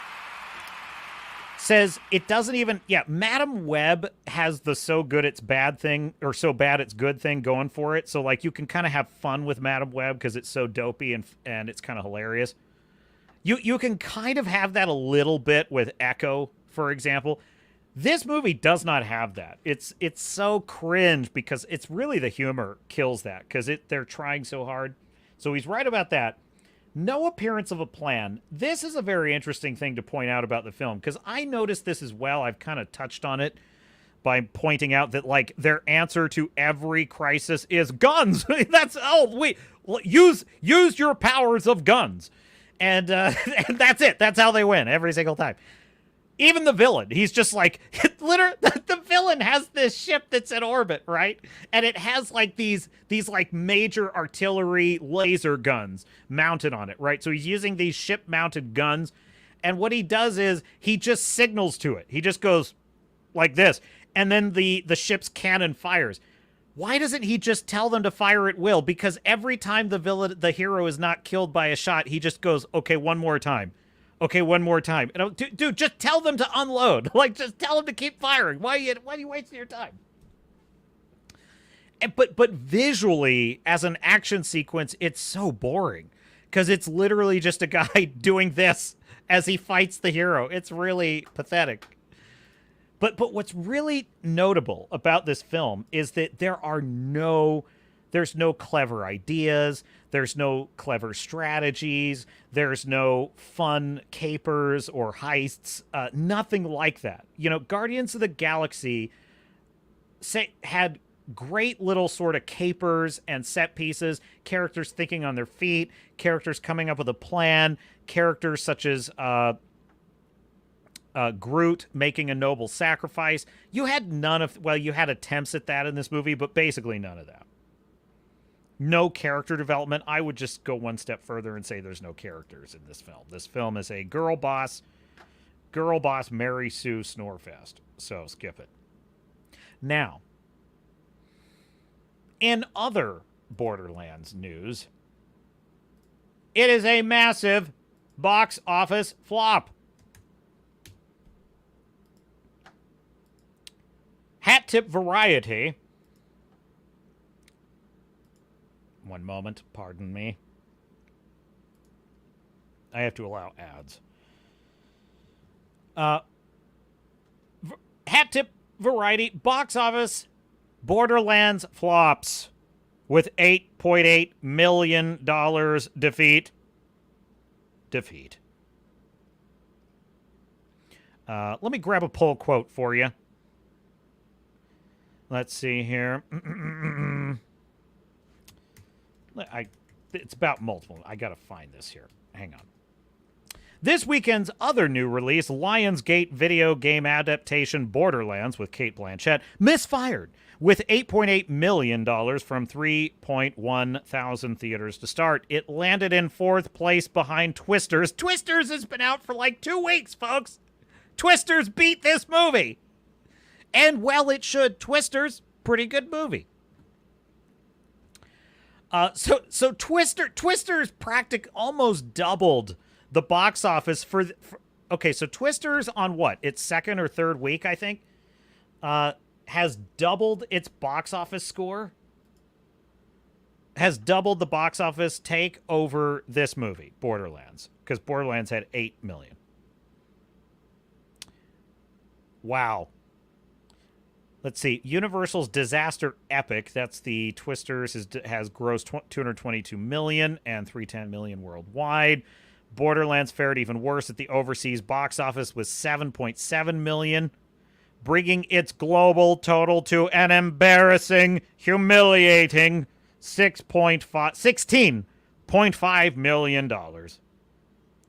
Although nearly 60% of production costs for Borderlands was covered by international pre-sales, according to studio sources, it's still a disastrous result for the film and one that was far behind already low pre-release expectations. Borderlands carries a production budget of roughly $115 million. Oh no, it even had kind of a reasonable budget, as well as marketing and distribution costs of $30 million. So it's sitting at about $145 million. That's not that much, folks. That's not that much. Borderlands doesn't actually have to do that high of a take to, like, make its money back, because it's actually kind of reasonably priced. $145 million. And it's totally taking. Twisters is beating it. Defeat after defeat after defeat. I agree, Anthony. Alien Romulus looks promising. And I'm getting the warning that my connection is unstable. So let me know if I've got any issues there. Anthony says Claptrap. We're going to talk about Alien Romulus next, Anthony. Anthony says Claptrap is basically a garbage disposal on one wheel. Yeah, that Claptrap is easily the worst part of the film. The worst part. He is unbelievably annoying. And that's the point. Like, they thought that if they made this robot super duper annoying, it would make it funny. And it's like worse than Jar Jar Binks. Like, you know how Jar Jar Binks had sort of potty humor, and that was supposedly what made him funny, and he's a klutz, and that is 10 times funnier than Claptrap in this movie. Let's see. What is did someone mention Grace Randolph? I thought I saw something about Grace in here. No, I must be seeing things. But yeah, there's great potential with these characters if they had just taken the world more seriously and just told a simpler story. Like, basically, the story is Kate Blanchett's character gets hired to bring back the founder and owner, the trillionaire that owns Atlas, the Atlas Corporation, which basically owns everything. And she is hired to bring in his daughter, and of course it turns out she's just a weapon he created in a lab so that he can unlock the vault. And basically every time a character it's just like Acolyte. It's just like it. Every time a character needs to switch sides from evil to good or good to evil or whatever, they just do it. Anytime that two characters who hate each other need to suddenly become friends and allies, they just become friends and allies. It's literally that dumb. It's like Kevin Hart's character hates Kate Blanchett's character, thinks she is a scumbag bounty hunter, and she is, and he's going to shoot her, which is something he would do. And then they're like, oh, but don't. And then she says, yeah, because I need you, so you need me. And he's like, okay, fine. What? It's like, it's almost that stupid, because basically, I could explain it to you, but it's like, they go through this long chase, they're kind of stuck together, and after the chase sequence, he's going to just shoot her because she's a scumbag bounty hunter, fine. And he has no reason to take her with them, and he's like, I'm not going to wait for her to shoot us in the back. Okay, fair enough. Well, she says, okay, but if I leave after that little stunt, meaning the car chase, if I leave, Atlas is going to send in the cavalry after you. So you need me. And I'm like, how does that make any sense? They're going to send in the cavalry anyway. So I maybe the line was supposed to be something more like, the cavalry's going to be coming and every gun helps. You better have me with you, which is still a weak argument, but that would be stronger than saying something nonsensical. Like, if I leave the party, that Atlas is going to come down harder on you. It's like, and he says, okay, I guess we're friends now. Jeez, this movie's so stupid. Joseph says, was Borderlands a good video game at least? I don't know, Joseph. I've never played it. Which, as I said up front, like, I don't know, to the extent that anything in the movie I'm critiquing happens to be also true in the video games, then I'm fine with extending my critique to the games. But I don't know. I've never played it. What I will tell you is, based on what I read on the wiki, based on those audience reviews by people who have played the game, and based on the film that I just watched, I think the game is actually a lot better. Meaning, I think the lore, and what I read on the wiki, too, like, the lore sounds kind of interesting. So, I don't know. My understanding is it's kind of an arena MMO shooter game, and if you like that sort of thing, give it a shot. That's not really my thing, but you never know. Anthony says, Grace liked Borderlands. Of course she did. It's an intersectional feminist wet dream. Of course she did. It carries the water for the message. Grace Randolph is a shill. She is a shill. And we all know that shills only need one thing to be satisfied. Either people with high standards to be unhappy, or stunning and brave girl bossery. That's all they require. Do you realize that even if Grace hated the film, she could not allow herself to hate it? She couldn't. Because if she hates the movie, she hates a stunning and brave girl boss. And you can't. You can't if you are an intersectional feminist. You can't. Where was... Oh, here it is. Yes. Alien Romulus First Looks. Let's take a look at this, chap. Now, I've got to tell you, I'm kind of feeling about the Alien franchise the way I feel about the Terminator franchise, kind of the way I feel about the Star Trek franchise. It's like, can we just not have these anymore? Can we just say, we had a good run, we had some fun times, but all good things come to an end. Let us move on. Unfortunately, corporations just have to keep they can never stop IP mining. So, my issue with Alien Romulus is, while I love the character of Ellen Ripley greatly, it's become sort of obligatory now that, like, the lead character in any Alien film must be a roughly Ellen Ripley look-alike girl character. Must be. And that's not inherently a bad thing, except that in the Prometheus franchise, the two that we've gotten are insanely boring, flat characters. So I have a couple of concerns with Alien Romulus. My concern is it's going to be, well, it's just going to be crap. It's going to be typical it's going to go through the algorithm wood chipper. It's going to rehash everything in the original. It's going to be another boring plank of wood girl boss, which is not what Ripley is. Ripley is not a girl boss. Ripley is a competent starship officer she is way in over her head in that first film. The first film is a monster in the house story, and she is a very kind of, she's a skilled officer, but but she's a civilian. She's essentially an ordinary person having to survive the monster, which is the alien. In the second film, she is once again a fairly ordinary person, although this time she's kind of a veteran of facing these monsters, and she has to achieve something that even the Marines that she's with failed to achieve. That's pretty cool. And there's a lot of great things about Ripley's character, such as, she has this sort of protective instinct over Newt and this bond that she forms with her. The fact that she's not military and she doesn't want to be anywhere near this, but she's willing to do it to save lives. And she kind of is called upon to fight these things, even though she doesn't want to. And I think that those are all really strong elements of her character. That's not a girl boss. The problem is Hollywood today learns all the wrong lessons. We have to turn all the male characters into female characters, and all the female characters have to be even more stunning and braver characters. So all of these things are giant red flags. However, I give you this article from Cosmic Book News. Alien Romulus, first reactions are in, quote, best movie of the year. The sci-fi horror thriller takes the phenomenally successful franchise back to its roots. Holy shit. Holy shit, folks. That got my attention. If true, I am here for it. The article goes on. The first Alien Romulus reactions have hit social media, offering the flick its best movie of the year.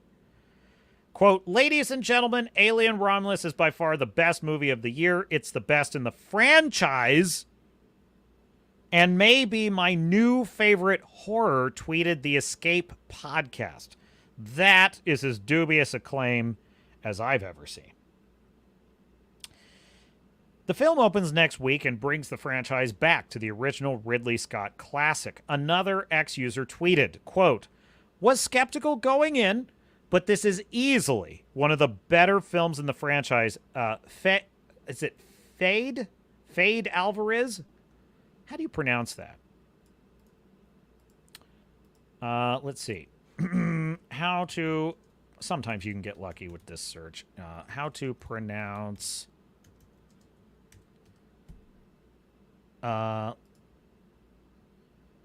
Fede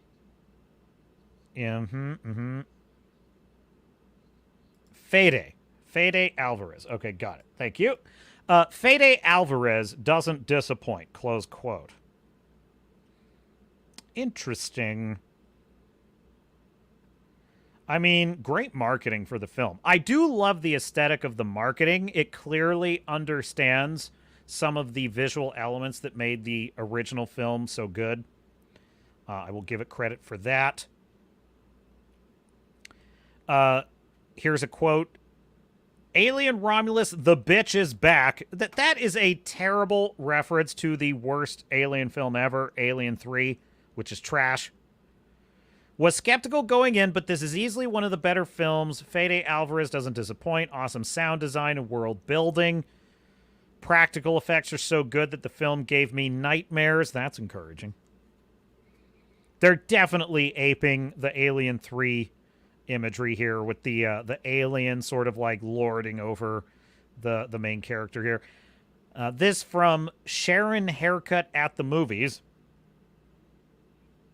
Alien Romulus is incredible. Insane practical effects, a truly wretched human-alien transformation, and an unexpected third-act musical number? What? that has no reason to work, but completely does. What? Come again? Quote, Spaney screams, fights, dances, and sings herself into the Final Girl Hall of Fame. Close quote. That is quite a statement. There's a lot to unpack in that statement. That's a witch's brew. A musical number. All right. We'll see, sir. We will see. However, I do find it interesting. He says Spaney, that would be the actress who plays the lead, screams, fights, dances, and sings herself into the Final Girl Hall of Fame. I really like that final phrase there.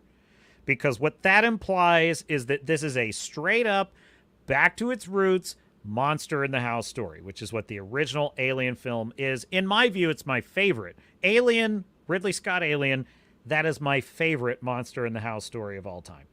It just is. So that's encouraging if this film is following in that vein. We'll see.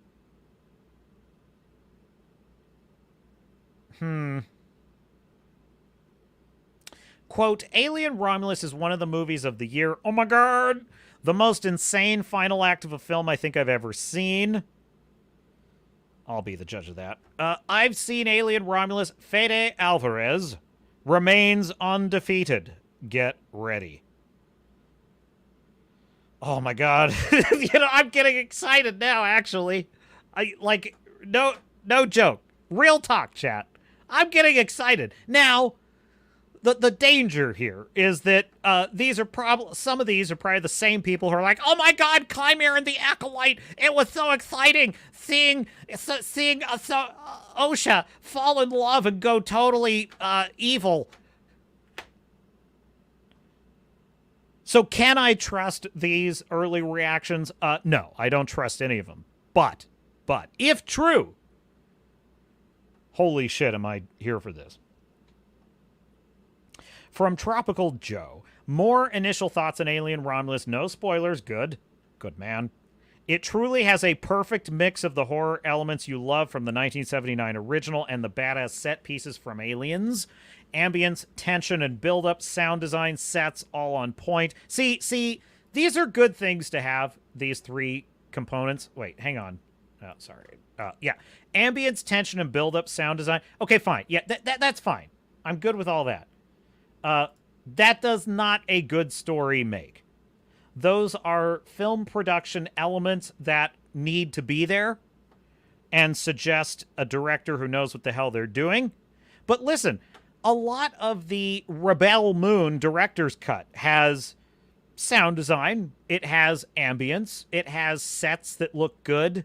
It has some visual elements that look good.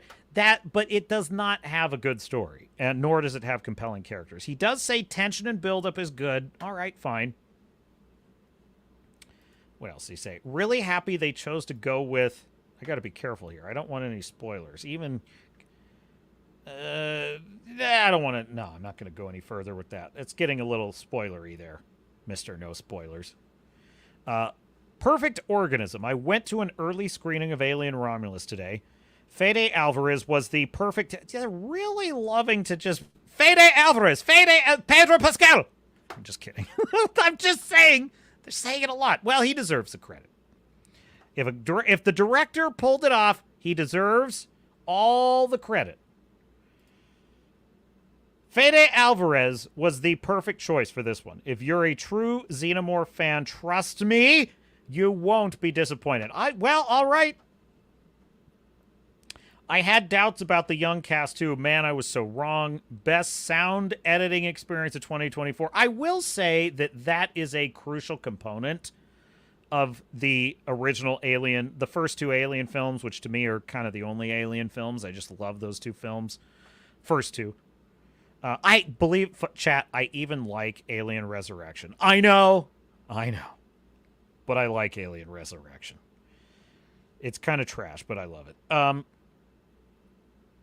Quote, y'all aren't ready for Alien Romulus. You're just not ready. Oh, God, that smacks of shill talk to me. So we're just going to go past that one.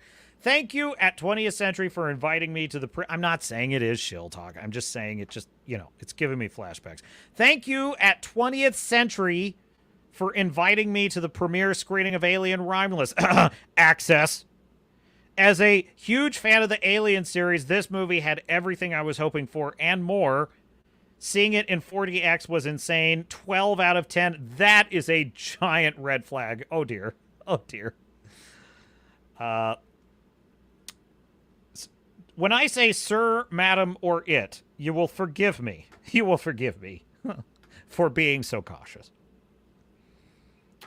If the visuals on the screen are any indication.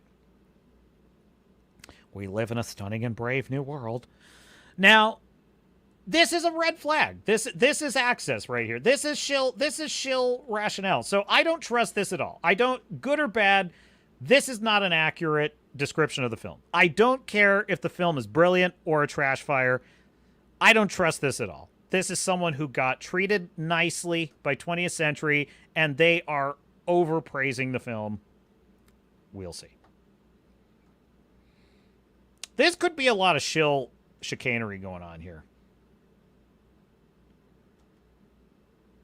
I think that's about all there is to cover on that. So all I will say of this is that got my attention, folks.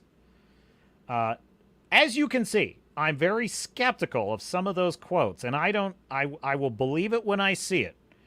But if all of the shill one is automatically, the guy that said, oh, at 20th Century Fox, thank you so much for taking me, I'm discarding that one entirely. I don't even care. But all the other ones, if they are true, holy shit. Like, I'm really excited. Folks, I created this channel, Swords and Starships. Please like and subscribe. Live on X, YouTube, and Rumble. I created this channel because this is what I live for. I love good movies, and I love good movies with starships and aliens in them. I love good movies like that. Nothing would make me happier than if all of those statements were dead on accurate.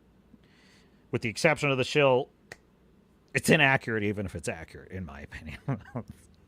Shills are not to be trusted, never! They suffer from a disease, folks. They suffer. And I want so badly to have that experience in this movie. I'm going to go see, like, if it's true, Joseph, that it's out already, and it's, like, limited release, I'm looking for it tonight. Like, I'm going to go see it tonight. I thought it wasn't coming out till Thursday, so if I can go see it tonight, I'll drive a distance to go see it if I can. Because, dude, this is how beaten down I am as an audience member. The last, like, let's just face it, folks. Ever since the year 2016, it has been hell to be a fan of cinema and storytelling. It just is. Because, yes, there were always wacko, progressive, ideological, and when I say progressive, I mean like Looney Tunes land, like insane propaganda storytelling that has always been, it's always been out there.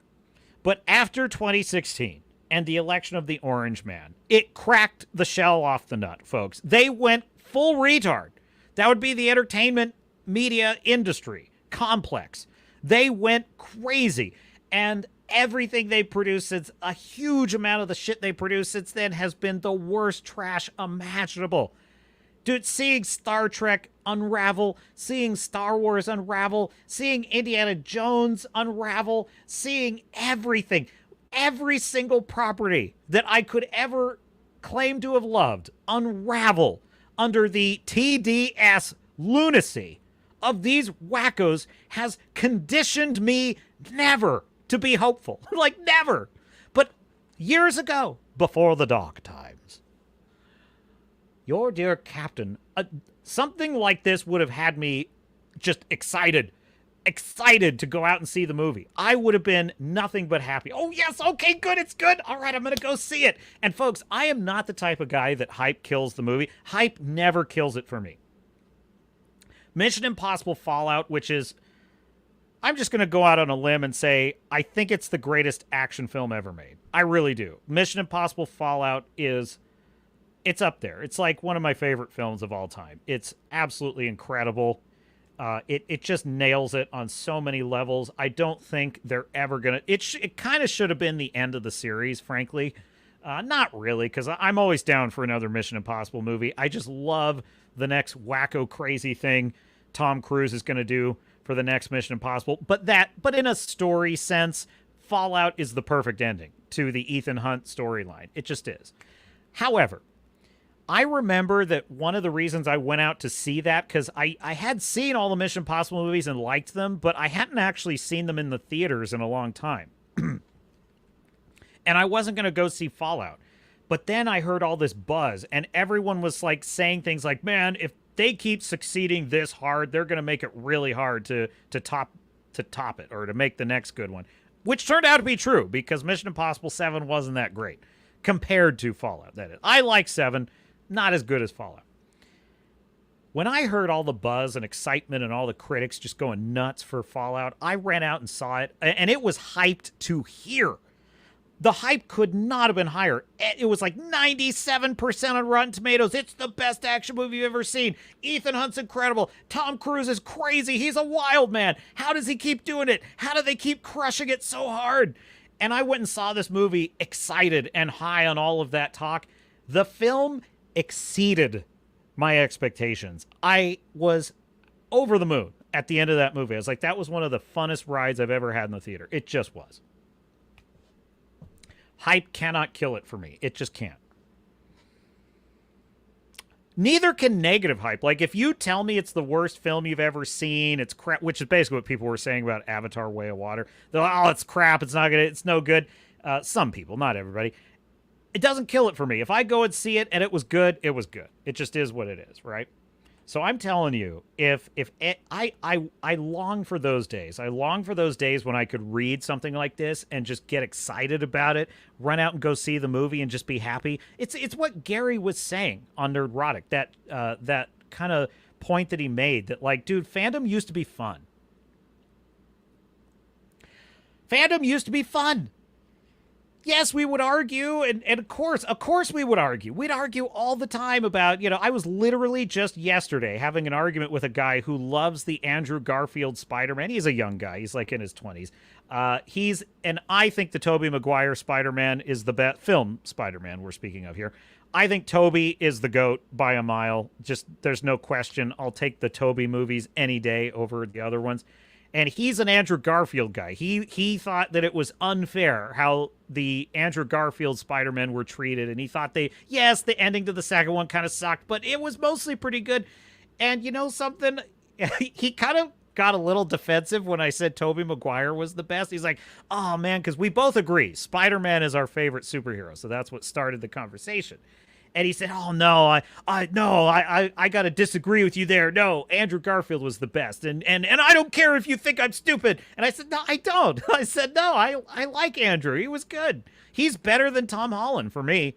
I always felt that. Tom Holland is my least favorite Spider-Man actor. He's good, but my least favorite. It was just funny because it was like, nobody was at each other's throats. We were having a fun time chatting about it. We were just arguing about the merits of those two characters. That's what fandom used to be. Fandom used to be about discussing films, arguing about films or comics or books or whatever, getting excited, getting, the energy. Is it going to live up to my expectations, or is it going to be an epic fail? And then, talking about it, walking out of the theater, talking about it. There was none of this bullshit about race and gender and trans this and climate change that and all this garbage. This garbage.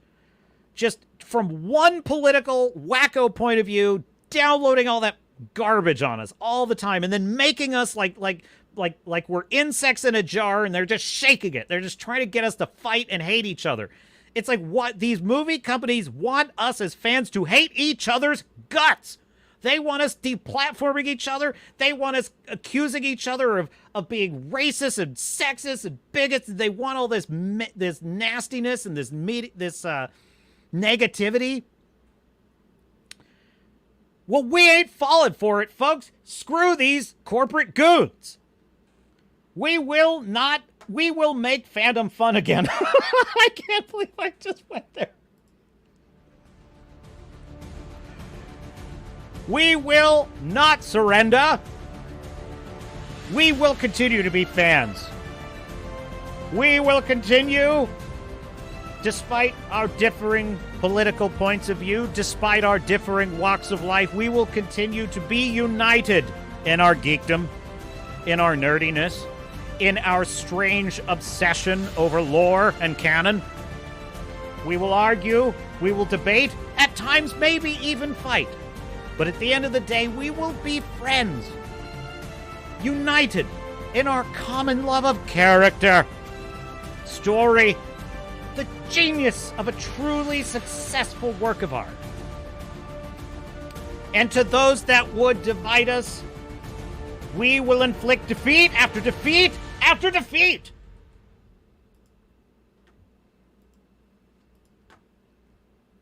So I'm excited about Alien Romulus. And I probably shouldn't be. And I hate it. I hate it that there's a part of me that's like, don't believe it. Don't believe it, Captain. It's a lie. It's a trap. It's a trap, Captain. It's not really going to be that good. It's a bunch of shells. A bunch of shells are tuning you up, getting you excited, and then it's going to be a bunch of woke trash. I hate it. I hate it that there's that voice in my head. And I want... Shh. Joseph says, stop reading reviews. Too many shills. Joseph, man. There's got to be hope. There must be hope. Mr. Frodo. Folks in those stories, they had plenty of chances of turning back, but they didn't. Folks in those stories, they were brave, Mr. Frodo. The sun will shine out, and it will shine out the clearer. You gotta believe that, Joseph. You gotta believe that. Exactly, Anthony. I agree with you. Where is Staffhere? Where is Fu Man Blue? That's my master at arms and my master gunner. Not present on watch. Anyway, hat to Staffhere and Fu Man Blue, wherever you are. If you're catching on the restream, we're thinking about you. The chat misses you. Wrangler even adding, damn good question. A damn good question. They're out there. Look, they're out there, folks. They're out there. Stormcrow says, a fellow Toby Maguire enjoyer then. You keep impressing me, sir. I don't know if I would say enjoyer. I don't know. There's something about the word enjoyer, Stormcrow. It's a little... it's not...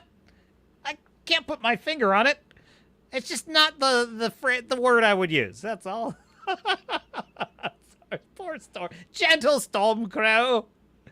He has his way of putting things. Yes. I love Toby Maguire. I hunted, Rob. I hunted. No, you know what's so funny too is like, I remember disliking that casting when I heard, because you got to remember before Spider-Man, Toby Maguire was kind of a Oscar bait actor. He was in movies like The Cider House Rules. He was kind of a rites of passage character. He was always in films about growing up or, you know, being an orphan or something. He was always in, and they were always these kind of dramas, total Oscar bait. He was in like some romantic, I think he was in like some love stories here and there. He wasn't the kind of actor you'd think of as an action movie character at all. And also he was kind of a skinny guy, and Spider-Man is kind of, he's athletic, but he's kind of got to be a little muscular. Toby Maguire is a vegan also. So there was lots of, I don't know, can a vegan put on some muscle? I don't know. Perhaps that's a bigoted attitude, but listen, it's not my fault. Being a vegan, it's not optimal. Toby ate a hell of a lot of tofu. That's what he said. I ate a lot of tofu to get ready for this role. And I remember thinking that, like, the guy from the Cider House Rules, no, I don't think that's Spider-Man. Like, to me, Peter Parker was a little more, A, muscular, and B, I kind of was more used to the Peter Parker of the animated series, that 90s animated series, the amazing, is that what it's called?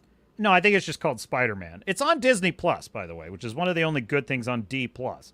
But it was the animated Spider-Man show, and the voice performance of that character had kind of gotten me used to kind of a more masculine but also witty Spider-Man. He's got to be witty. He's got to be good at the one-liners, and I just didn't think Toby had that in him. He wasn't in Toby was not in comedies. So you have an actor who's not in action movies. He's not in comedies. The movies he stars in are like major boring Oscar bait stuff.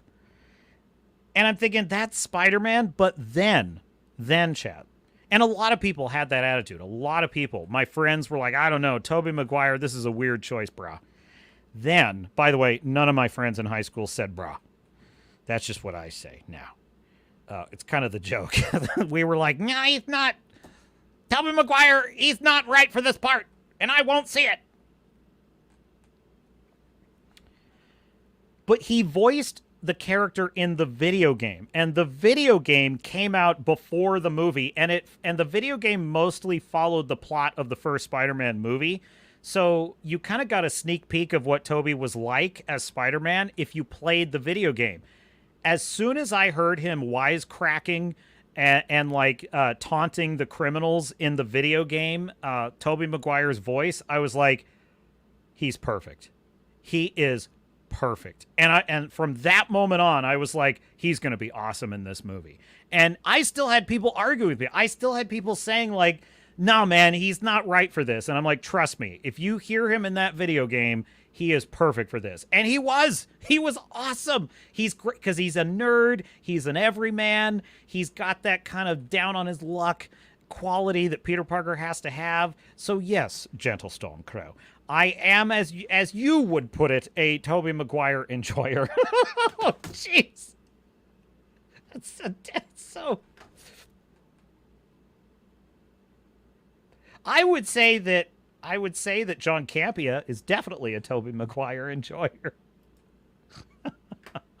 Regular says Spider-Man is awesome, no doubt, but my favorite superhero, and I'm probably just a bit biased, is Haley Starr.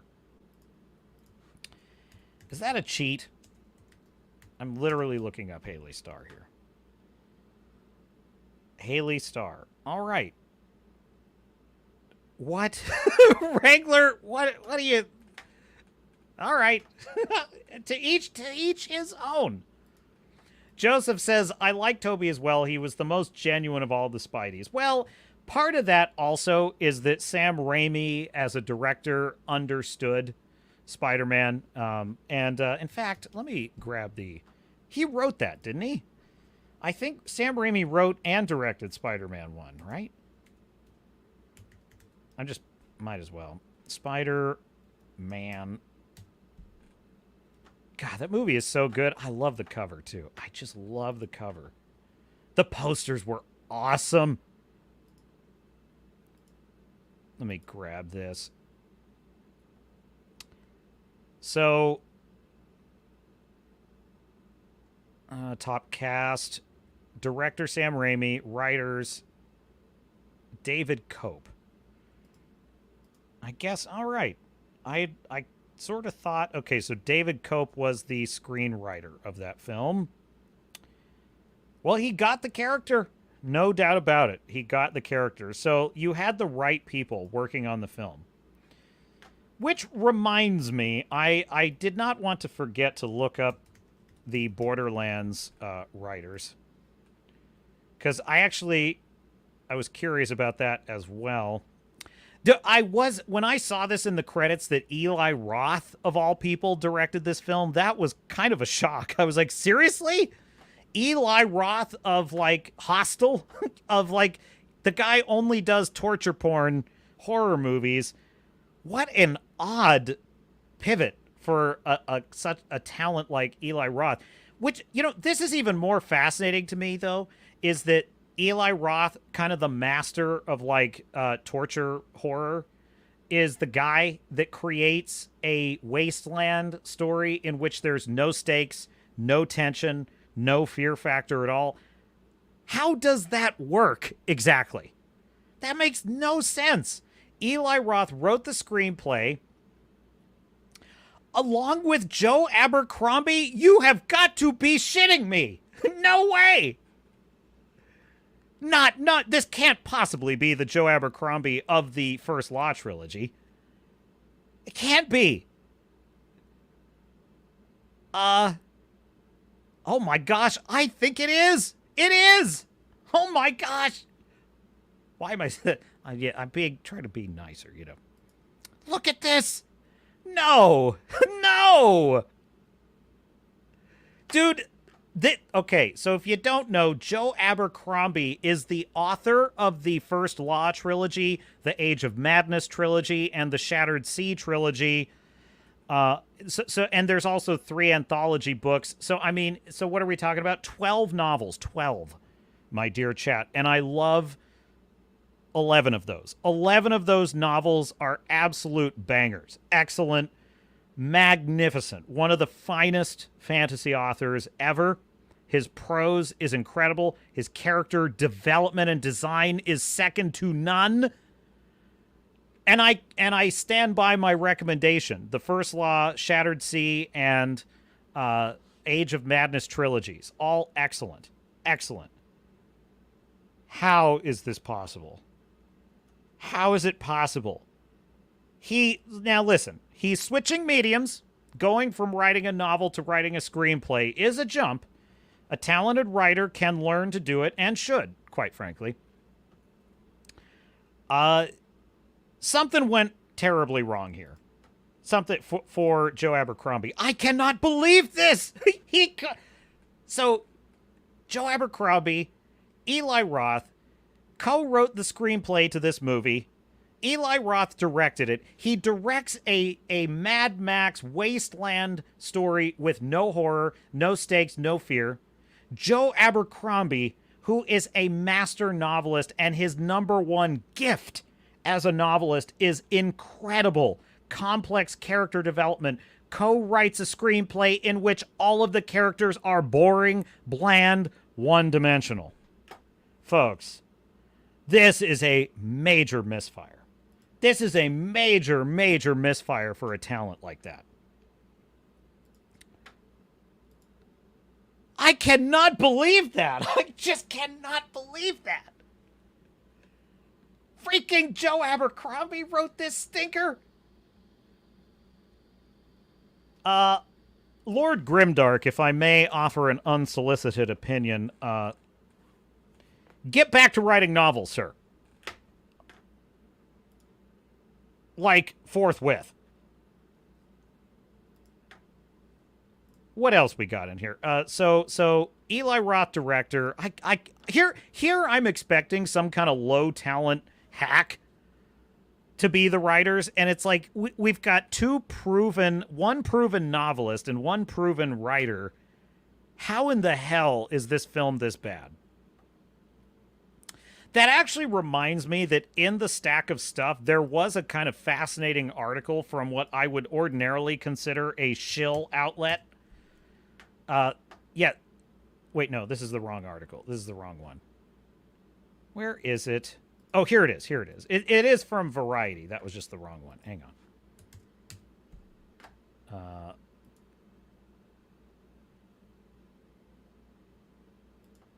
Pause ad block. Jeez. So, hat tip Variety. This is a piece by Katie Steffen, How Borderlands Failed Gamers Like Me. And I'm expecting this to be kind of like some kind of, let's just say it, woke rant. She kind of makes some interesting points here. On paper, this is the article now. On paper, the wildly popular Borderlands game series is the perfect fodder for the big screen. I agree. Ragtag bunch of space outlaws? Check. Potty humor to punctuate intense action? Check.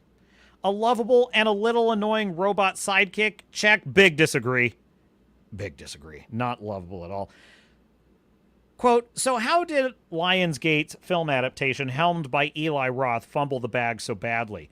It's a dud movie by any standard. Borderlands holds a meager 5% fresh rating from critics on review aggregator Rotten Tomatoes, while Variety's chief film critic lambasted the predictable plot, writing, Quote, as the film goes on, it's increasingly clear where things are headed. By the time Borderlands unlocks its vault, not even the characters seem to care what's inside, close quote. Close article, quote. Bingo. Like, it literally is that bad. They open the vault, and nobody cares what's in it, except the bad guy, and he gets off really quickly by the girl boss. Nobody cares what's in the vault. And frankly, as the audience member, when you see what's in the vault, it's just a bunch of visual nonsense that means nothing. And the villain's like, oh my God, all the goodies in here. It's like, what goodies? Like, dude, when you go into the Cave of Wonders in Aladdin, you know immediately why you want to be here. There's mountains of gold and jewels and all kinds of amazing stuff and a flying carpet. Great. You go into this vault and it's like, oh, look, glowy things. What the hell is that? Open quote, but of everyone who wastes 102 minutes on this middling Guardians of the Galaxy knockoff, there's one group bound to be the most frustrated. The gamers, like me. When the first Borderlands game was released in 2009, it pioneered a new genre of the looter shooter. The fast-paced combat style forced players to take note of randomized new guns dropped by defeated enemies, changing their battle strategies with each higher quality gun acquired. The electrifying gunplay was complemented by a compelling cast of playable characters: Siren Lilith, with powerful Iridian abilities, Berserker Tank Brick, Hunter Marksman Mordecai, and former Crimson Lance soldier Roland. That would be Kevin Hart's character in the film. Brick and Mordecai are absent from the film. Why they aren't? No, Crimson Lance was in there. Brick and Mordecai are absent from the film, while spunky, young gunslinger Lilith is, for some reason, played by 55-year-old Cate Blanchett. That's close quote. That is the perfect way to put it. For some reason, played by Cate Blanchett. What is with... Now, listen, I love Cate Blanchett, and I want to see her in more movies with roles that fit her. What is this obsession with making 55-year-old women action, like young action heroes? You know, I at least like the fact that, look, listen, Tom Cruise is definitely pushing it with playing Ethan Hunt in his 50s. He's pushing it, no doubt about it. But the dude jumps off of cliffs on motorcycles. The guy puts in the work, okay? And his character is somewhat reflecting his age a little bit. Not quite as much as he should, probably. But his character is reflecting the age of Ethan Hunt in the stories. He's getting a little bit war-weary. He's getting a little bit slower. He's getting a little bit, you know, more laden with the guilt of all of his missions, which I kind of like. I kind of think that fits. Quick aside, you know what's kind of amazing? Jon Voight's character in the first Mission Impossible film, it was at that time, he was the same physical age in that first movie as Tom Cruise is now. Isn't that crazy to think about? Basically, Tom Cruise now is the same age as Jon Voight was when they filmed the first Mission Impossible. So he has basically become that character, which is kind of crazy. And if they're smart, they'll lean into that, I think. But anyway. It's weird, folks. It's weird that they're trying to put these older babes in roles that just aren't right for them. Aging sucks. Get over it. We all do it. Open quote. While her talent is undeniable, and actresses of a certain vintage are certainly deserving of being action heroes. Okay, whatever. It's hard. Listen, if they earn it, babe, if they earn it. It's hard to find a shade of the OG character in her portrayal of a weathered and wise rogue. Meanwhile, the gruff Roland is reduced to a series of tired jokes about Kevin Hart's height. I'll be the first to admit that the comedy of Borderlands is extremely 2009 and not for everyone, though it felt refreshing at the time for a first-person shooter not to take itself seriously. Crude insults like boner fart don't fare as well in 2024 as they did in that simpler time. Oh, fucking wokies, man. Unfortunately, while the film makes significant departures from its source material in plot and characterizations, this outdated humor, it's very problematic. There's that stick in the ass that Gary was referring to earlier. The element that most needed a refresh seems to be one thing kept intact: At one point, when Blanchett's Lilith and Kevin Hart's Roland approach a narrow hallway, she motions for him to go ahead and quips, "Ladies first." Not exactly cutting-edge comedy. Close quote for just a second. Listen, to the author of this Variety article, Katsy Stephen, this is the world you built for us. This is the world of male feminism and diversity, equity, and inclusion, and not being problematic and be better. This is the world you built. You wanted this. You wanted stupid lines like Kate Blanchett saying "ladies first" to Kevin Hart, which is dumb. But it's your sick worldview that has created all that. So why are you now bitching about it? Unbelievable. It's like, I could go on a really political rant here, but I'm gonna rein it in a little. Where was I? Unfortunately, while the film makes significant departures, I got that part. Yeah, not exactly cutting edge comedy. Yeah, it's woke comedy. That's why it's not cutting edge. It is funny because, oh, look, men aren't allowed to say ladies first. This is gender heteronormative, and that's no longer appropriate. So won't it be funny when Kate Blanchett does the opposite? This is why woke people aren't funny. Because they're dumb. That's why. And you idiots at Variety created it. You created this. God, it is just like a wacko leftist to create a dystopia and then complain about that very dystopia as if they're not the ones that demanded it. It's unbelievable. The lack of self-awareness of these people. That would be wokies. Quote, nearly every joke falls flat, at no fault of the cast, who give it their all, with a nonsensical script that fails to build up any kind of meaningful conclusion. It's no surprise given the film's production woes. The film started its shoot in 2021 during the pandemic, but underwent reshoots in 2023, which were helmed by Deadpool director Tim Miller. The Last of Us scribe Craig Mazin wrote the original script, which Roth signed on to direct. Okay, so Craig Mazin wrote the original script. I'm earmarking that for further study. Craig Mazin. Yes. I'm curious here. I'm going on a curiosity journey. So he wrote the original script, which Roth signed on to direct, but he later disowned the project, which now credits Roth and Joe Crombie, that would be Joe Abercrombie, as screenwriters. Their script builds up to a third-act twist. The twist is that Kate Blanchett is Captain Marvel. That's the twist. That could be spotted from a mile away. Of course it can. It's intersectional feminism. Lilith is the true daughter of Aridia and possesses powerful phoenix-like traits, so stunning, so brave, including the supercharged ability to phase walk. Of course. Oh, of course. She can teleport. She can phase walk. She has magical phoenix fiery wings. She can fly. She can destroy star cruisers. She's got it all, folks. She's the total package. Quote, in the game, that phase walk is quite literally the first skill that players can unlock for the character, making this a particularly unsatisfying reveal for anyone who's even slightly familiar with the source material. If the film pays no mind to the players who have purchased over 77 million Borderlands games, then who exactly is this made for? Well, it's made for you, madam. You're the one it's made for. Why don't you enjoy it, Katsy?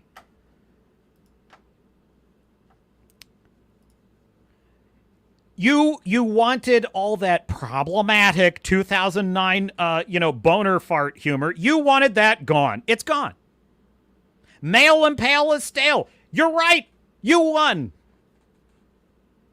You wanted every single male character from a former franchise to become a female character. You wanted every female character to become even more stunning and brave. You wanted every single girl boss to be cut like a cookie cutter from the same cloth. So stunning, so brave, don't need no man. super powered from the beginning, becomes more super powered at the end, humiliates the bad guy, who of course is a greedy capitalist pig. You wanted this! This is the world you built! You didn't want anything to be funny, you didn't want anything to be fun, you didn't want anything to be crass, you wanted all storytelling to go out the window, get rid of all the stupid males in the room, and make it a boring girl boss cookie cutter plot. You got what you wanted, babe. You got it! It's yours! And you hate it! You hate it! Because of course you do! Jeez. I feel sorry for them, folks. I feel sorry for them. They suffer from a disease. It's called shillery by proxy. It's debilitating. It's crippling. Crippling. They suffer, folks. They suffer. Skunk's Workshop is in the chat and says, oh, hey. He says, hey, Ethan, LOL. Ahoy, Ethan. Ethan's popular tonight. I don't know. Yeah, he's in here somewhere. What else did we have? Art house dramas, Anthony. You're right. That Toby Maguire was an art house guy. Before Spider-Man, he was in art house dramas. Perfect. Perfectly stated, sir. Captain salute to Anthony. That's exactly the word I was looking for and would never have found. Toby Maguire seemed wrong for Peter Parker because he was an art house guy. And it turns out he was great. He was great as Peter Parker. Wrangler says, vegans can put on muscle, but it's not easy. It's a lot more efficient to go on a carnivore diet when bulking up. And Toby, to his credit, did not. The guy had a hell of a work ethic. He just got shredded, yoked, eating massive amounts of tofu. He hunted for Toby Maguire's tofu. What else in the chat? Joseph says Nicholas Hammond was the worst Spidey from the TV show. Sam Raimi was going to make Spider-Man 4 and 5, only things didn't progress. The cast and characters for 4 and 5 would have been awesome, just looking at it right now. Kraven the Hunter's coming out later this year. It's going to bomb. Not sure what to think about that. It's going to be shit. Dude, Sony is bizarre. Sony has the weirdest idea about building their own universe. They go and find all these low-tier Spider-Man villains, like Morbius, and like a supporting character like Madam Web, and then Kraven the Hunter, and they think they're going to build some kind of universe. Worse, they hire terrible writers and creatives, and then these things bomb, and they just keep making them. It's like the Venom movies are kind of awful because they don't have Spider-Man in them. They don't have the real origin of Venom. He looks cool. Like, Venom looks cool in the Venom movies, but, like, that's, and to be fair, Sam Raimi bungled the Venom character. He bungled it. I don't think Sam Raimi likes Venom. That character was kind of forced on him. I'm telling you, a third film, Venom is the perfect villain for Spider-Man. I think the third Spider-Man film, they should have got rid of Sandman. I did love Sandman in the film, and he was very cool in No Way Home as well. But they should have not had Sandman as they could have had him, but it should have been focused on the black costume storyline. And it was. It just sucked. That's all it is. It just sucked. Which sucks. I hate that. I hate that the third one. I did like the resolution with Harry and Peter, though. I did like that. So there were some redeeming qualities. But, dude, man, it's just funny to listen. But okay, so anyway, the reason I went through that whole article is because I was kind of trying to track, like, how did this movie get so bad? But I'm looking at Craig Mazin. Oh, my gosh. The guy. Okay. Check this out, chat. Wait, hang on. Switch tabs here. This is Craig Mazin. He originally was the writer of Borderlands, but he left the project, disowned it, doesn't want any part of it. Known for the Chernobyl miniseries on HBO, which in my view is the greatest miniseries ever made. It's unbelievable. It is so good. So freaking good. If you have not seen Chernobyl, it's dark, but go watch it. It's phenomenal. Dune Part 1. Holy shit. Which is like one of my favorite films of recent years. Also Dune Part 2, one of my favorite films. The Last of Us, dog shit. But let's face it, writing quality is definitely better than most of what we get. But no, the Last of Us TV show was shit, boring, hated it. I hated that show. I hated it. It started off with some interesting stuff, and I kind of liked it, and it just went way downhill. It suffers from the exact same problem The Walking Dead suffers from. Too many characters getting obviously blindsided by obvious traps, and I hate that. I just really hate that. Anyway, what else did he write? The Huntsman, The Winter's War. He wrote Hangover Part 3. I couldn't even finish Hangover Part 2, so can't give him credit for that. Superhero movie, that was funny. Okay, so there you... Oh, Rocket Man! Rocket Man with Harlan Williams. Dude, this is an all-timer, man. This is an all-time classic. This movie is so good. Oh my god, if you have not seen this movie, Rocket Man, it is dumb. It is so dumb. It is so funny. It is so funny.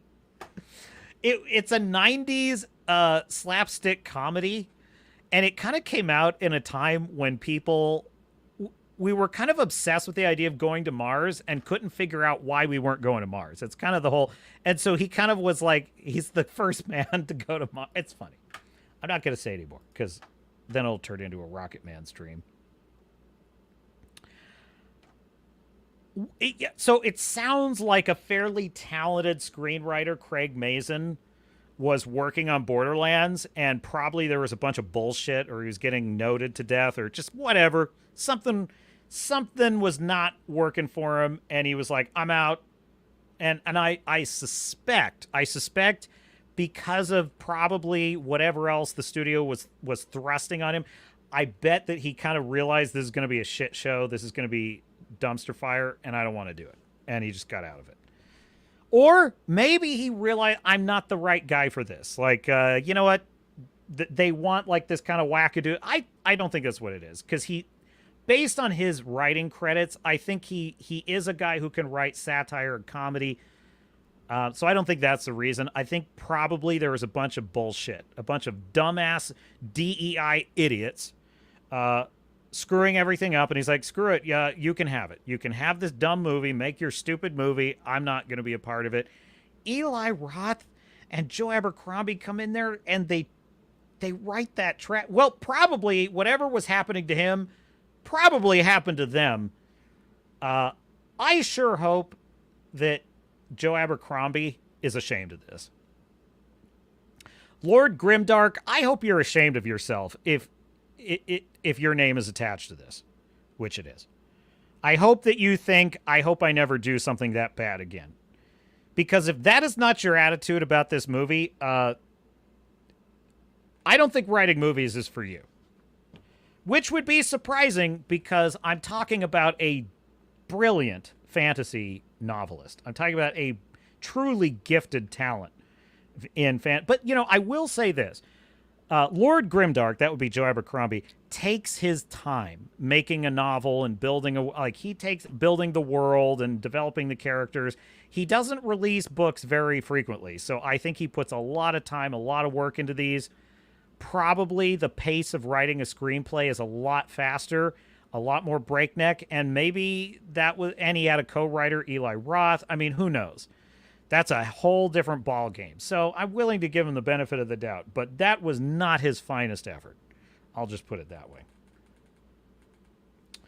So there you go. What else we got in the stack of stuff? There's a Snow White trailer. Should we react to that, chat? Should we check out Rachel Zegler? If I have to stand in this dress in the hot sun, I deserve to be paid. Should we check it? Should we see how Snow White and the 7 magical people is going? Because we sure as hell can't have dwarves. Dwarves cannot be in movies anymore. Because we love dwarves. We're very sensitive and inclusive. We're very inclusive. Which is why we must exclude all dwarves from movies from now on. That is how woke thinking works.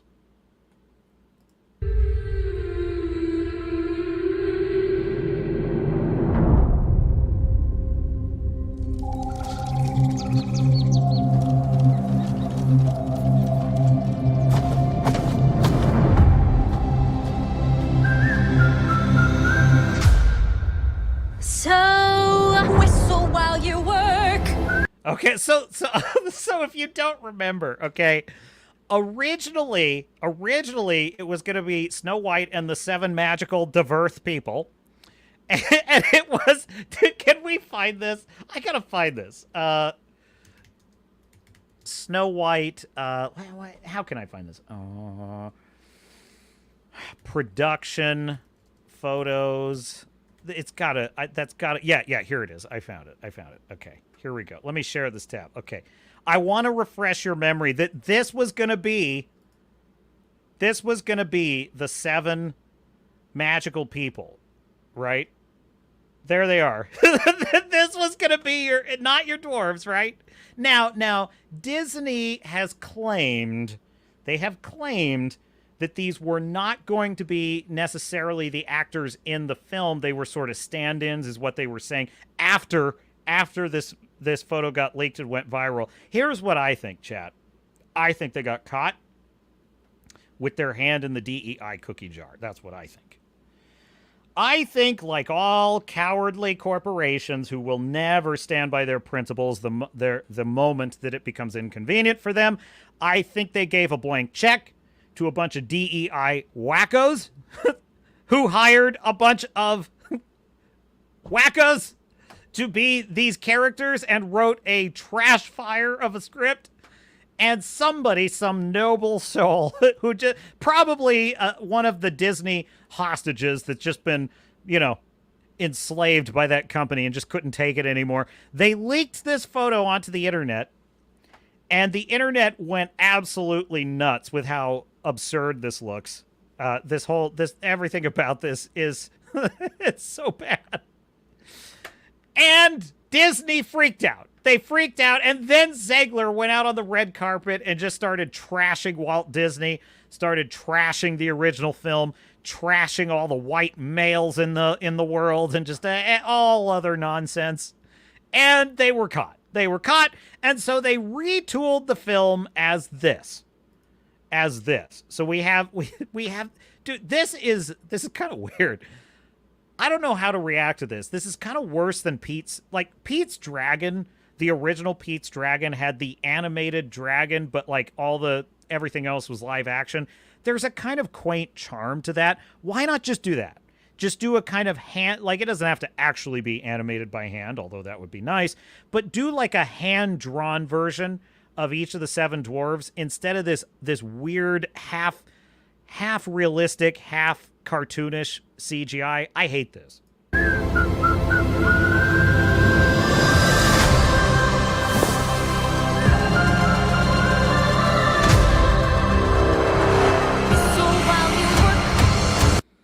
Gal Gadot as the evil queen is kind of hot. I'm not going to lie. Magic mirror on the wall. Who's the fairest? Oh, no. And you had to go and ruin it, Gal. Oh, man.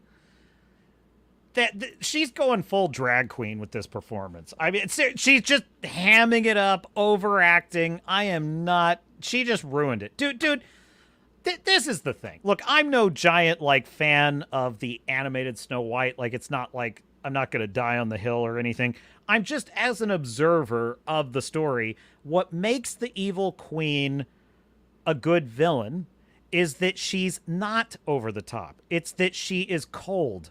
She's calculating. She's greedy and malevolent. There is a quiet malice about her. That's what's great about the queen, the evil queen. And the whole thing is that she pretends to be a loving mother towards Snow White, but secretly is jealous of her, hates her, and wants her beauty for herself, and wants to murder her because of her jealousy. But she hides all of that. She hides all of that under the veneer of a wise and magnanimous queen. This performance by Gal Gadot turns her into a cackling clown.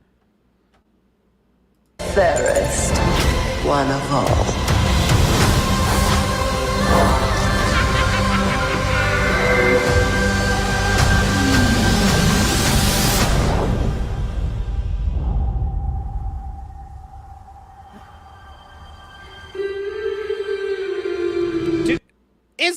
supposed to be Bambi? Is Bambi in a shared universe? Are they doing a Disney verse? Oh no. Next it's gonna be Mufasa. I don't know. Maybe this happened in the animated film. I can't remember.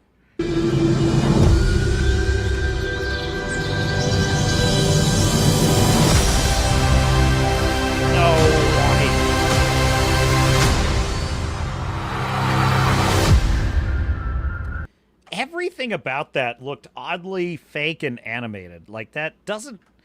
Something about all the visuals in that are really saccharine.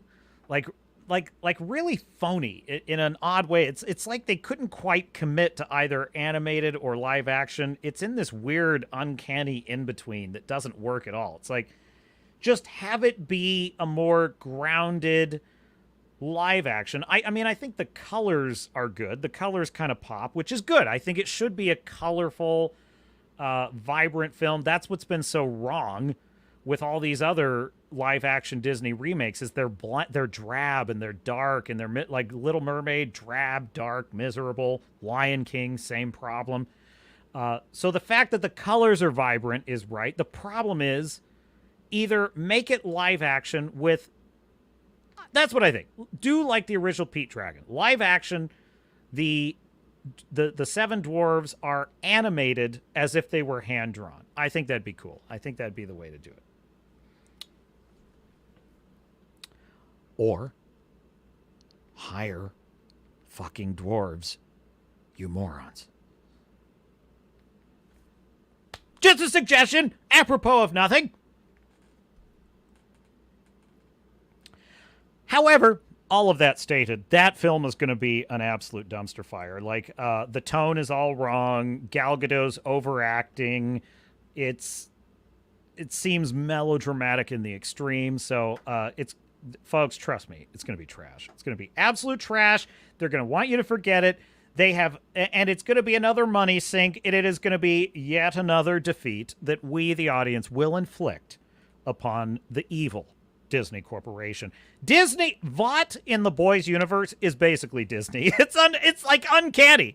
Dude, if Disney had an exclusive patent on Compound B and could create superhumans, they would be Vought. They would absolutely be Vought. They would have a ring of supervillains terrorizing the world. They would. Bob Iger would be sitting there apologizing for Homelander. He would absolutely. People like, well, Homelander lasered to death two passenger planes crossing the Atlantic, Bob, and some people would say that kind of collateral damage is unacceptable. And Bob Iger would sit there and he'd be like, well, we are... I'm not going to get into the politics of that. I'm not political. Disney is not political. Certainly Homelander is not political. Yes, as the CEO, mistakes have been made. But I would say that what we did not have when Homelander lasered those planes and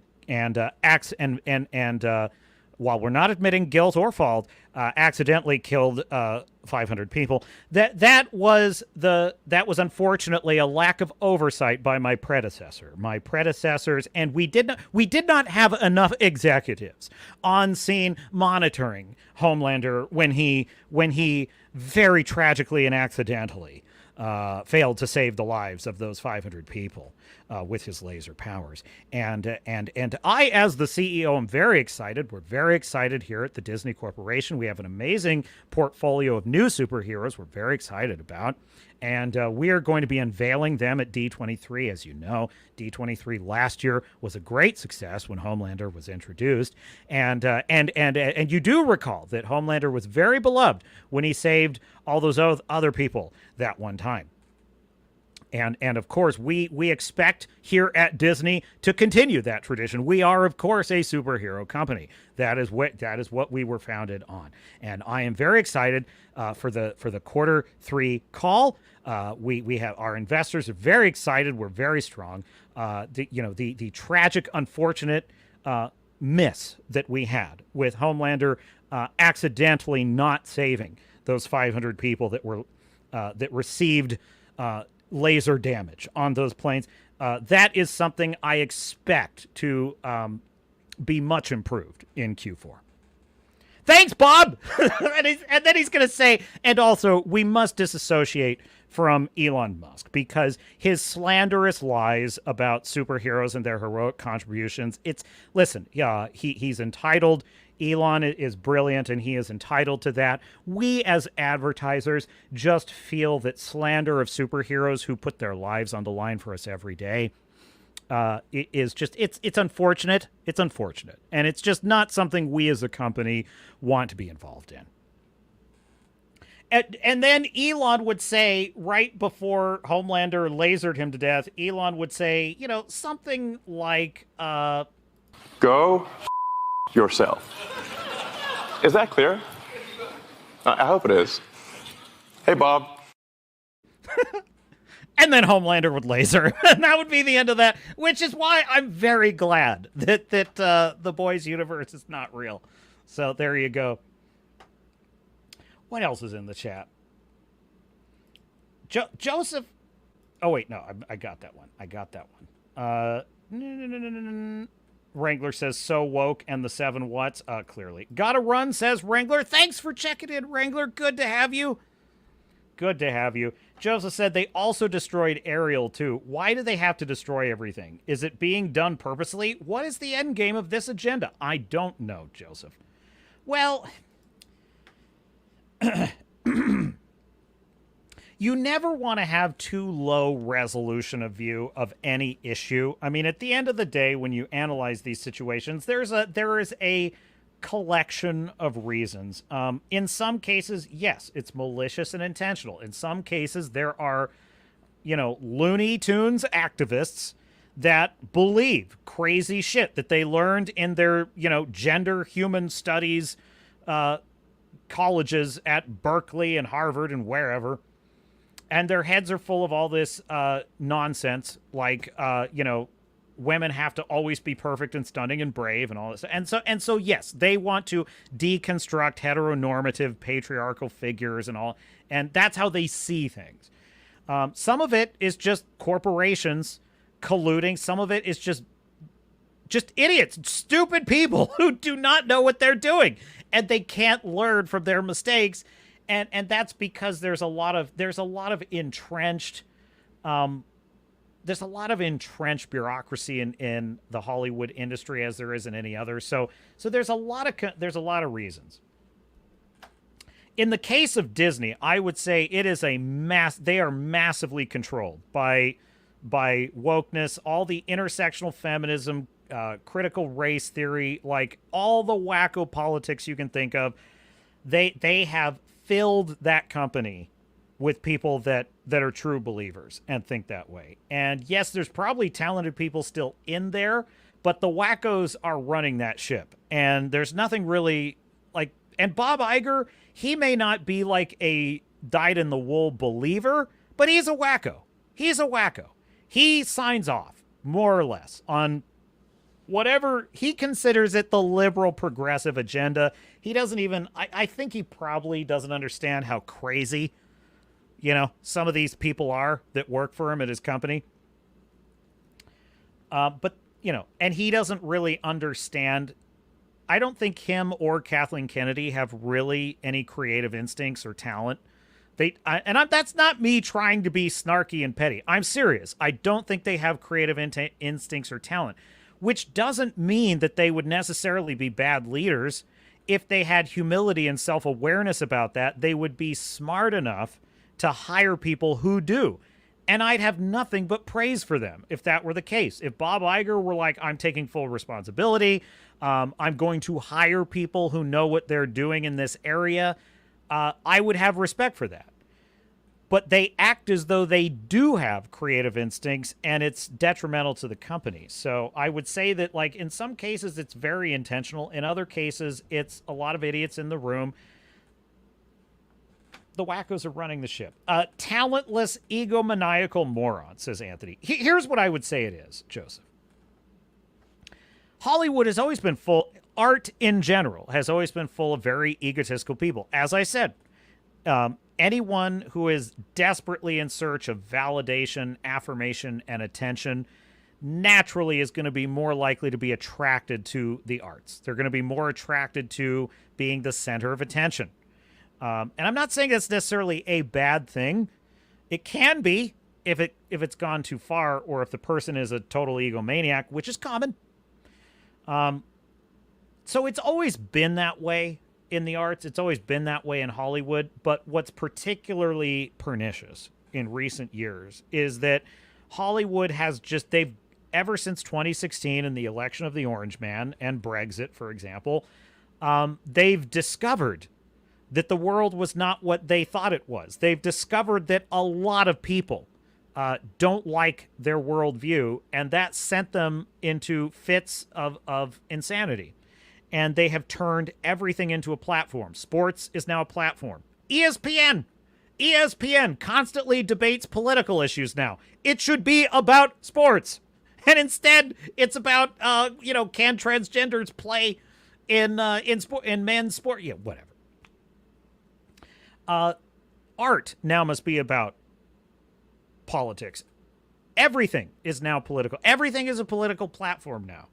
And what that has resulted in is a sense of entitlement that is like 1,000 times more concentrated than it ever used to be.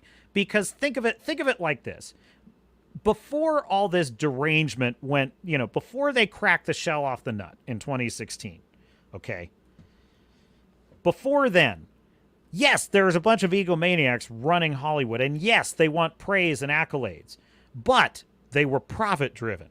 And so if a movie was not making a profit, somebody was going to come in the room and say, your movie failed, get out of my office. That's basically what was, or your show's not getting ratings on TV, it's been canceled. Like that was the reality, right? So egomaniacs, but the check was there was still a profit motive.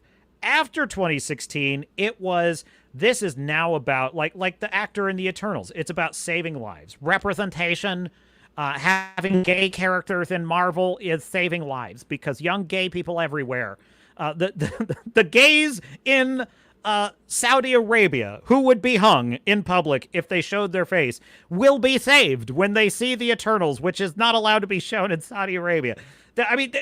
Looney Tunes, man. And so then when a work of art was rejected, it was no longer about it's not getting ratings, it's not selling tickets at the box office, people don't like it. Now it's, if people aren't coming to see your movie, it's because they don't like gay people. If people are laughing at the Marvels, it's because they're toxic males and they don't like women. That is a license to never take responsibility for failure. Folks, that is putting entitlement on steroids. When you believe that the reason someone did not like your movie, your play, your book, your music, if you believe that is because they are a bigot and a bad person, think about that. Think about that. Imagine yourself, Joseph. You write a screenplay. It gets made into a movie. Someone says they don't like it. And you literally believe and claim in public that if they don't, it's because they hate women, they hate minorities, and they're evil white supremacists. And therefore, they're wrong. They're wrong to hate your movie. And so it's a twofer, because number one, it makes anyone who doesn't like your work evil, but it also makes you virtuous because you're a hero, Joseph. You are willing to say the things that those evil white supremacists and homophobes don't want said. You're willing to put the characters in movies that they don't want to see because of their black racist hearts. You're willing to give women a chance even though that they won't because they hate them. You'll take those slings and arrows because you're a stunning and brave creative. And more than that, you're saving lives because of your courage. And you're educating those bigoted hayseed hicks.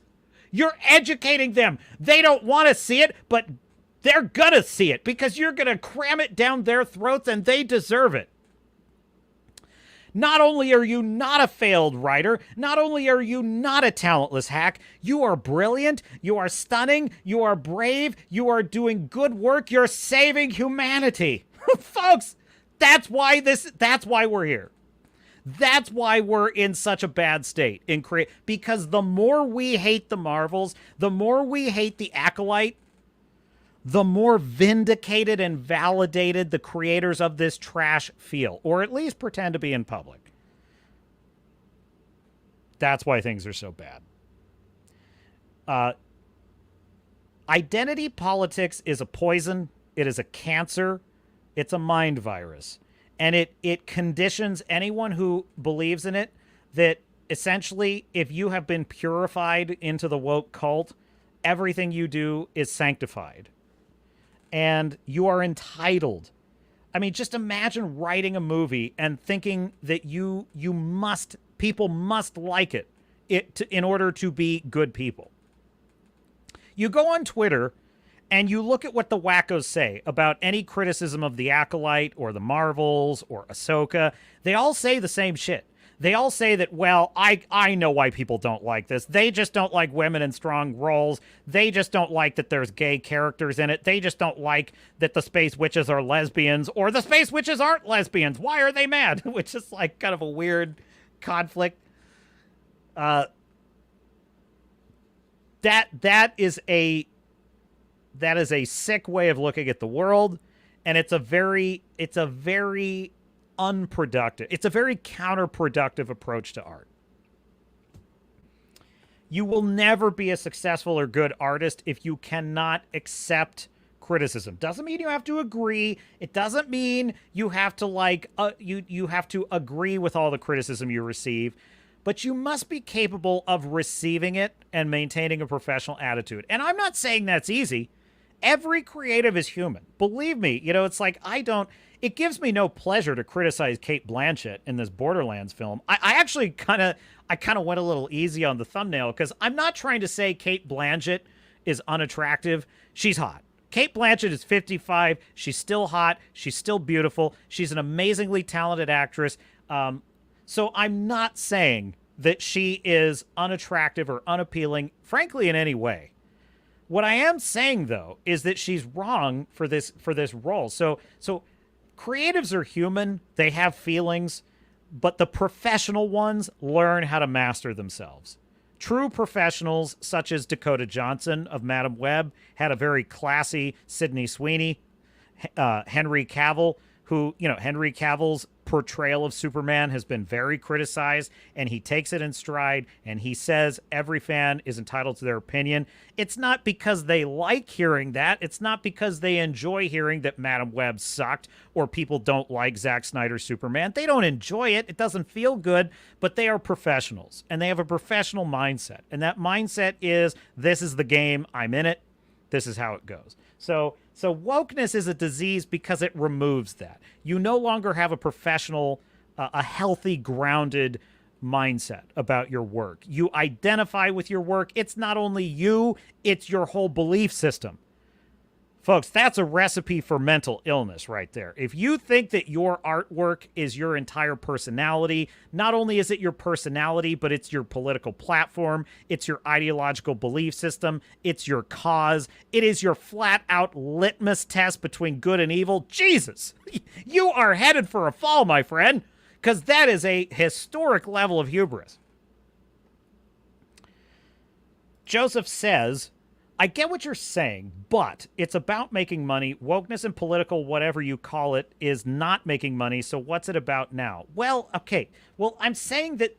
So this is. I'm not a conspiracy guy. Okay, I'm not a conspiracy theorist. That's not to say that when I hear people point out things that are considered conspiracy theories, doesn't mean I'm not open to them or that I don't necessarily believe they're true. Like, for example, I basically am convinced that the Kennedy assassination I think that was an inside job. Was it exactly as, I basically think RFK Jr.'s explanation of what he think happened to his uncle and his father, I agree with that. I think that's probably true. So if you're curious about what RFK thinks, go look it up. He's said in interviews what he thinks happened. I basically agree with that. What I mean when I say I'm not a conspiracy theorist is I don't believe that there is one single circle of people that just plan something out and they control all the strings, because I think that's a low resolution view, right? What I think does happen, though, is you get silos of interest. In one silo, it's all corporate greed and making money. In another silo, it's all crazy activists who could care less about money. They just want the crazy beliefs that they have to be pushed on everyone. Then there's another silo that is like actors who just want to get paid. They just want work. They'll say whatever they have to. They just want the role and to continue in the industry, right? So there's differing reasons. What I'm saying is one silo is so entrenched that it's influencing the other. So essentially, Bob Iger may... that's not a good example because I kind of think he's sort of a believer, but let me pick a better example. David Zaslav, who runs Warner Brothers, okay? I don't think he likes that Justice League just lost them 41% of their profits with Justice League Kills the Suicide Squad. I don't think he likes the wokeness. I don't think he can totally get rid of it, though, because he also likes being a CEO and having a job, and he doesn't want to get canceled. So he's motivated by money, but he also knows that there's a danger in going too far. Better example, Kevin Feige, right? Chris Gore over at Film Threat basically has the insider scuttlebutt, if he is to be believed, and I believe him, that Kevin Feige is cleaning house at Marvel. He knows that they screwed up. He knows it's a shit show. What I think is, yes, he's motivated by profit, but you notice he ain't saying anything publicly, and there's only so far he'll be able to go. I don't believe Kevin Feige can totally purge the ideas of the girl boss and all that shit. He can't get rid of all of it. There is no way he can do that because he doesn't want to incur the wrath. Elon Musk, on the other hand, don't give a shit. And Elon Musk has even been asked, like, don't you worry that you're losing money for X? And Elon said, if I lose money on X for believing in free speech, I don't care. That's a rationale right there. He cares more about his principle than he cares about money. Someone like Kevin Feige is willing to, like, walk the tightrope. So I guess what I'm saying is there's a combination of things. So let me know do you think I'm off base, Joseph? Let me know. That's my theory. So I'm not saying I think it's all wokeness. It isn't. For example, Furiosa. I thought Furiosa was, well, I don't know. I was kind of on the fence. I liked Mad Max Fury Road, and I like the Mad Max films. I think George Miller is a really talented director. However, I kind of had a feeling that Furiosa was going to go full girl boss, you know?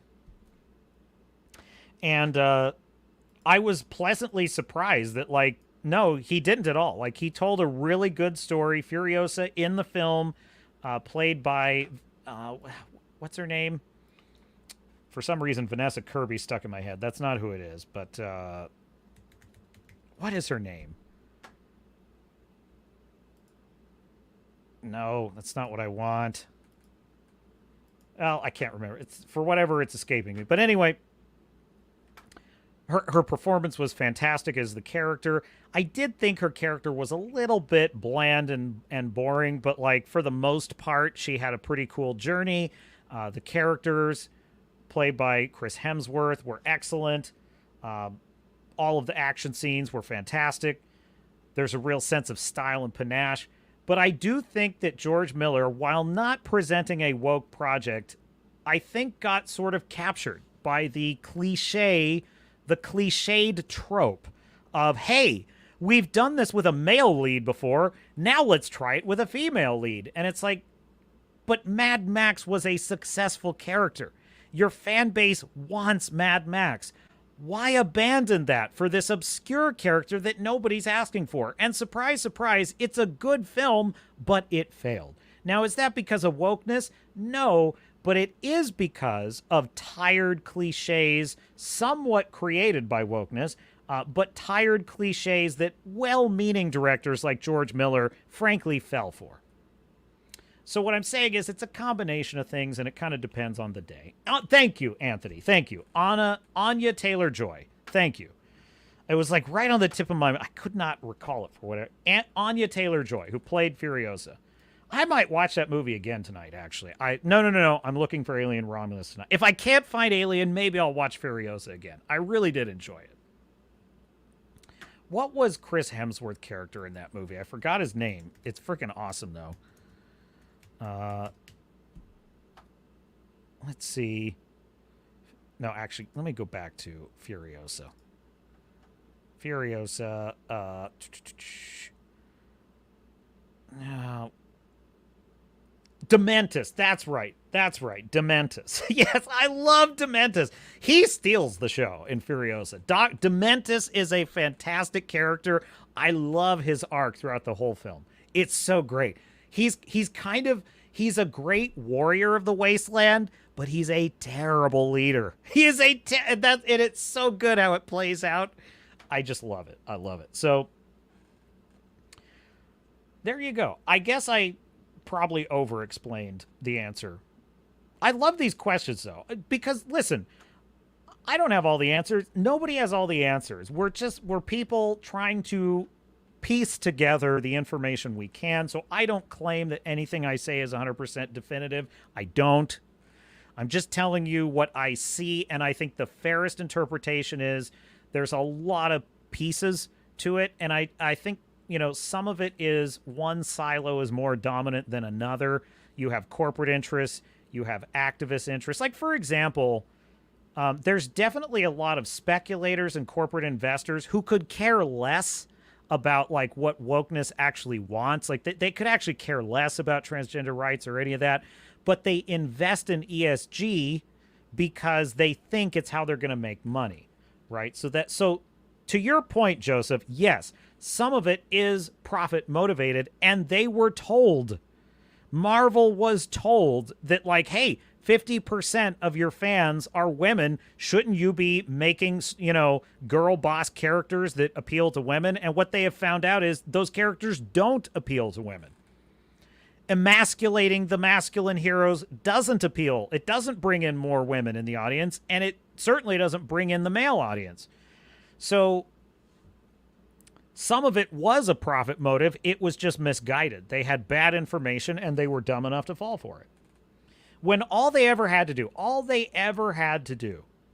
was listen to the audience. That's all any of these idiots ever had to do. The interesting thing about wokeness is it kind of, the activists on X, you know, formerly Twitter, they convince these high-level executives not to listen to their fans and not to listen to their audience, because anyone that criticizes them is labeled a Yahtzee, they're labeled a bigot, they're labeled a white supremacist, or whatever it is.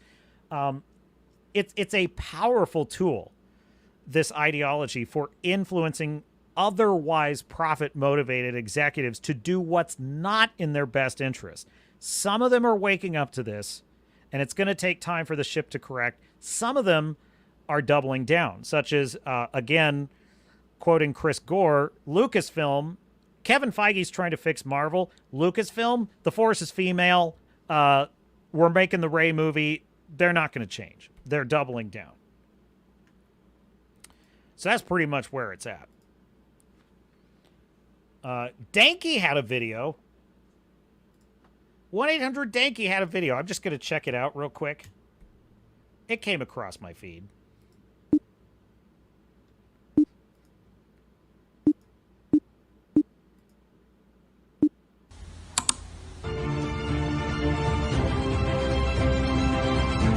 Sing, Mike. Is it? Ooh, just let your soul. Oh man, you gotta sing with the piano. Oh, I don't know what what. How am I supposed to sing with the piano? They didn't realize their audio was connected. Piano song. You don't hear it? I don't know what the song is though. Like, come on, man. You're supposed to like freestyle it, man. Freestyle? What's good? Geeks and gamer. Hat tip 1-800-DANKY. I love his little videos. It's inside baseball, but it's hilarious. 1-800-DANKY. Okay. Well, folks, let's close it out with a Grizzy video. If you don't know, shills exist. And they suffer from a debilitating, crippling disease. It's very sad. It's called shillery by proxy. It makes you clap like a seal for anything that Disney makes because Disney made it. And it's sad. It makes it very difficult, you know, to do basic things like shop for groceries or date. It's terrible. Listen, I would study the shill, but I don't have the time. Fortunately, there is a man who does. His name is Grizzy, Mr. Grizzy. He studies the shill to understand the inner workings of their mind so that one day we can cure this terrible, crippling disease of the mind. Take it away, Grizzy. Into anything regarding MCU shills reacting to the Marvels? What in Jesus Christ's holy name is this? We're reacting to the Marvels. First of all, that is a Jack Russell, and it's adorable. This is a movie that I have been excited to check out. I can't believe this even needs to be. But I wouldn't have my Jack Russell licking my face while I'm doing a live stream. He said in one of my videos, but beating off the dog is not appropriate ever.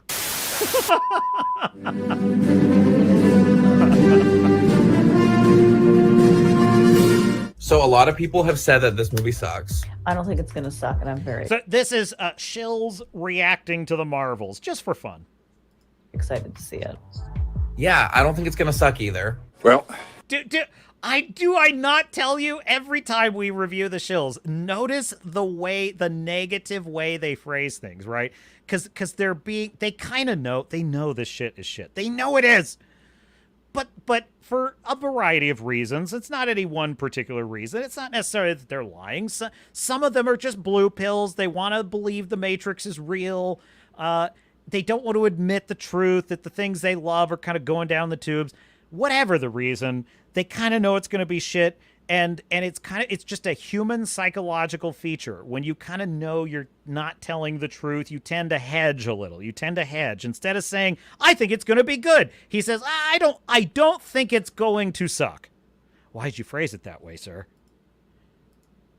That's because you're an idiot. I love the music.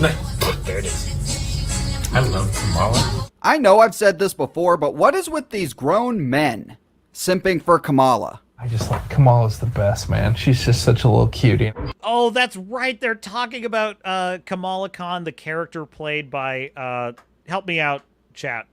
Who plays Kamala Khan? What's her name? Iman Vellani. I think it's Iman Vellani. I think I just recalled it. So Iman Vellani, she's playing this teenage character. Okay, I remember now.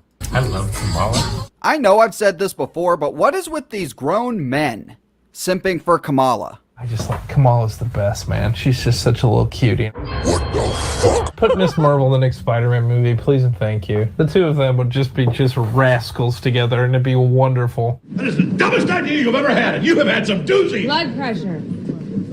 I love her. God, can you imagine? Listen, first of all, with Miss Marvel, her superpowers are just magical bullshit. Like, that's the number one problem. That's my number one objection to her being in a Spider-Man movie. It's just magical, jazz hands, magical bullshit. That's all it is. So God, weird. And I love the actress as well. What's her name? Iman? She's great as well. So for those of you who may not recall, this is the chick that watches the movies ahead of time and then still comes on and does fake reactions. So as I've mentioned, I have already seen this movie. I only watched it that one time though. 10 minutes later. Oh my god, there's our girl. There's Kate. So as I've mentioned, I have already seen this movie. I think they call people like that liars. Maybe I would have forgotten a lot of what happened here because I was like so ill when I watched this in the cinema. What a stupid bitch! Dude, she did the best part. I love that she's a cat lady. Miss Captain Marvel. What a stupid bitch! She's a cat lady. so funny. Dude, this scene, too, in the movie, it's been a while since I saw. I do remember this, though. She lands on this airless moon, right?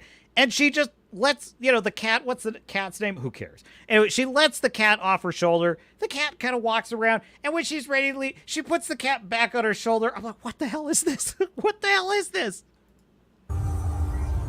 I love Carol. She's a woman of action. I mean, she's the Superman of this universe, right? Basically. Without kryptonite. That's why nobody like your ass.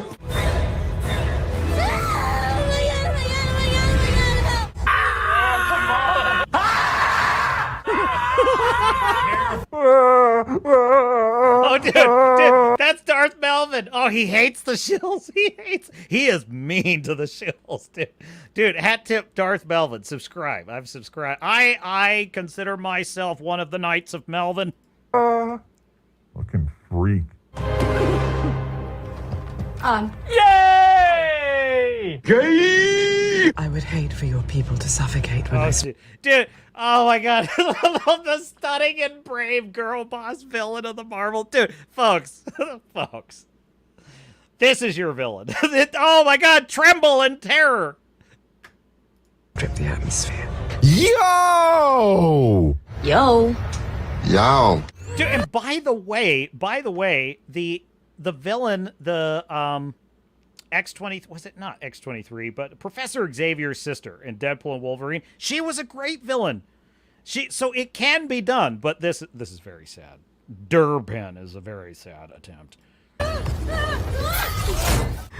Oh! Oh! Yo! Yo. Yo! Yo. Yo! Yo! Yo. Yo! Sick. See what I mean? What is that? Like, what are the limits on that? What can that do? What can it not do? That's just magical bullshit. Oh, look, crystals! Dude, she would be terrible as a Spider-Man team-up. Terrible. Powers are so cool. What are you talking about? You don't even know what the powers are. You don't even know what the powers do. That's such bull. God, this is why. You want to know why things suck, Joseph? This is why things suck. Because that's dumb as hell. And you have shells like this. Never mind. Decorum. Decorum on the deck. I will say this fight seems pretty epic looking. Okay, Kamala. Okay.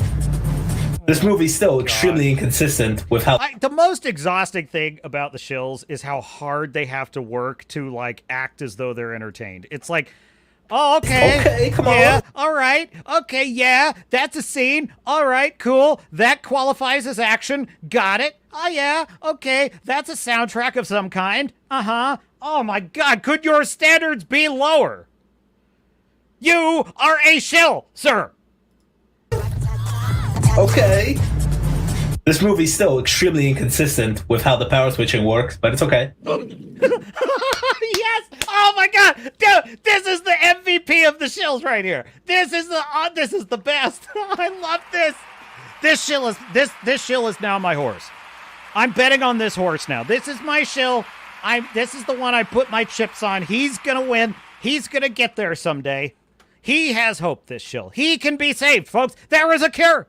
There is a cure. It's a forlorn hope, but it's a hope, folks. He could be saved. Save the life of a shill. Sponsor this shill. Because he knows he has an invisible... Actually, this is a great answer, kind of a sort of indirect answer to your question, Joseph. You're like, but don't these executives at Disney want to make money? Don't these movie makers want their films to actually be profitable? Why would they persist with woke storytelling if they weren't making money? Well, listen, this is a clue to the answer, Joseph, because some of those executives do want to make money, but they can't tell the truth about what's wrong for exactly the same reason that this shill is afraid to admit he thinks this movie is dumb, the plot is nonsense, it makes no sense, but he says it, but he immediately reverses it. Why? Because if he doesn't, the wackos are going to come for his head. There is an invisible gun to his head, and he is afraid to admit the truth, which is that this movie is objectively trash, but if I say that, the wackos will get me. Observe. extremely inconsistent with how the power switching works, but it's okay. Can I translate it for you? Please don't cancel me. Hi. What in the hell was that reaction? He looks like he tries to make best friends with kids at the park. Hi. You sick fuck. Oh, sick. Okay. All right. That was cool. That was absolutely terrible. Monica, you gotta fly. No. I mean, I know. Technically, I haven't done that yet. Yeah, well, you got to now. Nah, it'll be fine. Damn, hats off to her for learning that immediately. Does the concept of bad writing even exist to some of No, Mr. Grizzy, it does not exist for the. That's exactly why they're a shill. these people? Oh no! I'm intangible when I fly! Ooh! Oh, okay. Kamala, don't talk to them. In some cases, parents who wanted a girl will only approve of the boy when he acts like a girl. Oh, that is so bad. That's so mean. Sometimes there's a strong female presence where the boy is rewarded, whether overtly or subtly, when he operates out of the feminine. Valkyrie! Are you alright? Hey! Okay. Zags! Hi! It's the king! The king is here! So as I've mentioned, I have already seen this movie. You are fake news. Oh, and by the way, MCU shippers are just as bad as Disney Star Wars shippers. They're girlfriends. I'm right. Thank you again. Always. No kiss! Ship. Thank you again. Are they best buds? Always. Butt buddies. They are so girlfriends. The energy is undeniable. I'm gonna pretend I didn't see that so I can be sane for the rest of the remainder of my life. Ooh, that was clean. This is a cool way to have Oh my god, I'm getting flashbacks of watching this movie. Oh god, it's so bad, this scene. Dude, my cringe had cringe. It was so bad. practice like this. God fucking blind wave, and I have people in my comments section defending these idiots, telling me to leave blind wave alone. Leave him alone! And stop calling them shills. Multiple people have told me blind wave are not shills, yet here they are cheerleading for the worst MCU movie of all time and one of the worst scenes in all of the MCU. Oh my god, no! Princess. She's a Disney princess! She is a Disney princess! I rest my case. Smash the like button if you agree. And if you haven't subscribed to the channel yet, please do so right now. I'd appreciate it. I really would. Carol, what is happening? Their language is song. What the hell is going on in this clip? Is there just a random hooker in the back doing God knows what? Most of them won't understand you unless you sing. Come on. Oh boy. My hell, Jay's heaven. Oh, it's So he just has me put the vibrator up his ass. What the hell? right in the sweet spot for old Jaybird, baby. Damn whore. Yes! Oh, that dress is killer. That's for you, Starfield, eh? Holy shit. Yes! There's our outfits!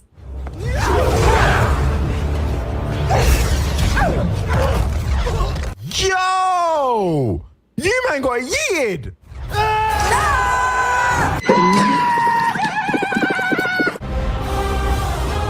It's like that one guy's only Yo! Yo! Oh, that's ace. That was an ace. That was ace. 10 out of 10. You're a stupid dumbass. You're forgetting something. What? Me? Pew pew! Nice. Come on, team, let's do this. Oh, that's so good! was fun.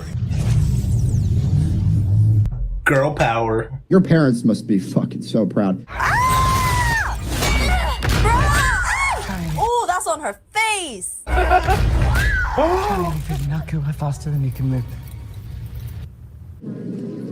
Oh god, that's how she gets it. I was like, was I wrong? Does she not get the bangle? Of course she does. Yeah, you know why? Because you've seen the fucking movie before. You fucking stupid bitch! And then strong female villain dies, and literally no one cares.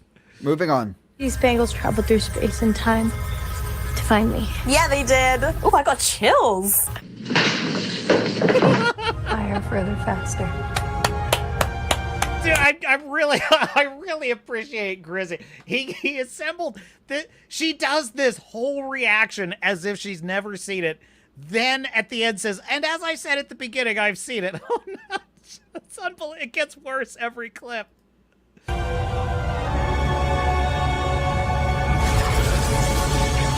You got a lot of problems, don't you? We lost Monica. She got stuck on the other side. No. Not, we just got her. No. She's got to lead the Avengers. Well, breaking news. Monica... So he wants this babe, Monica Rambeau, to lead the Avengers. She's like an S tier. She's like a 4th tier character. She's like a D-list character. Nobody who even knows who she is. Nobody know. I didn't. There was like, well, she was in WandaVision. What? Who?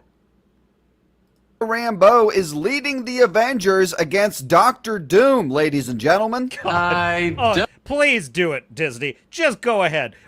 We just dropped millions, tens of millions of dollars on Robert Downey Jr. and the Russo brothers. I would love, just put her as the leader. That would be the best. That'd be the best. Don't see it happening. They won't, is the point.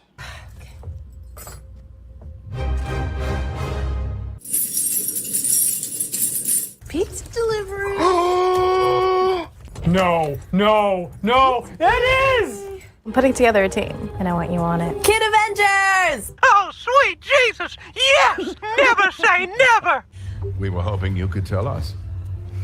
Hang on, this is gonna be bad. Beast? I thought so! What the? You are now in a reality parallel to your own.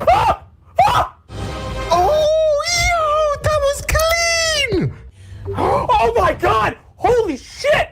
Oh my god! Oh my god! Have you ever been walking down the street with your best bro, and while you're walking you accidentally touch hands? You think to yourself, that was weird, but I'm not gay. You are. You are gay. This movie was a good time. Like,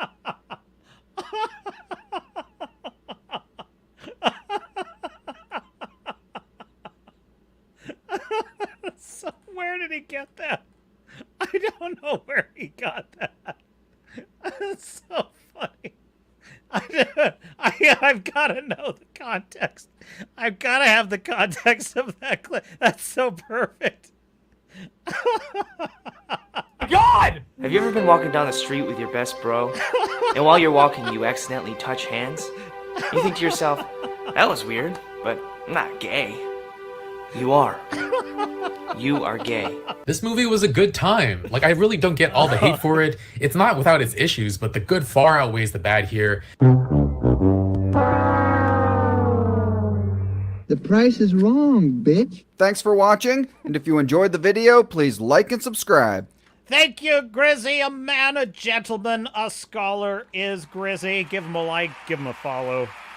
But if you're on this channel, realistically, you already have. Because we love Grizzy on the Swords and Starships channel. Disney Shills brought to you by Tinkerbell. Hilarious. Hilarious. Joseph pointing out that heard Feige is doing a restructuring. Iger at Disney not making any changes. Zazzy, I heard he's going to be selling Warner Brothers soon.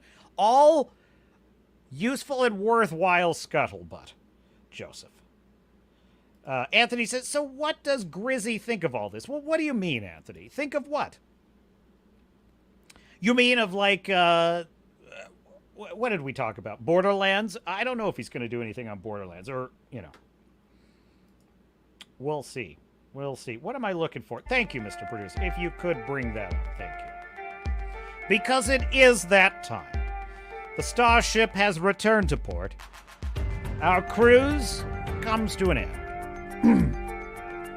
But fear not, my dear sailors and starnauts, I, Captain Garrett of the Swords and Starships channel, will return for another voyage into all things nerd culture this same time next Sunday.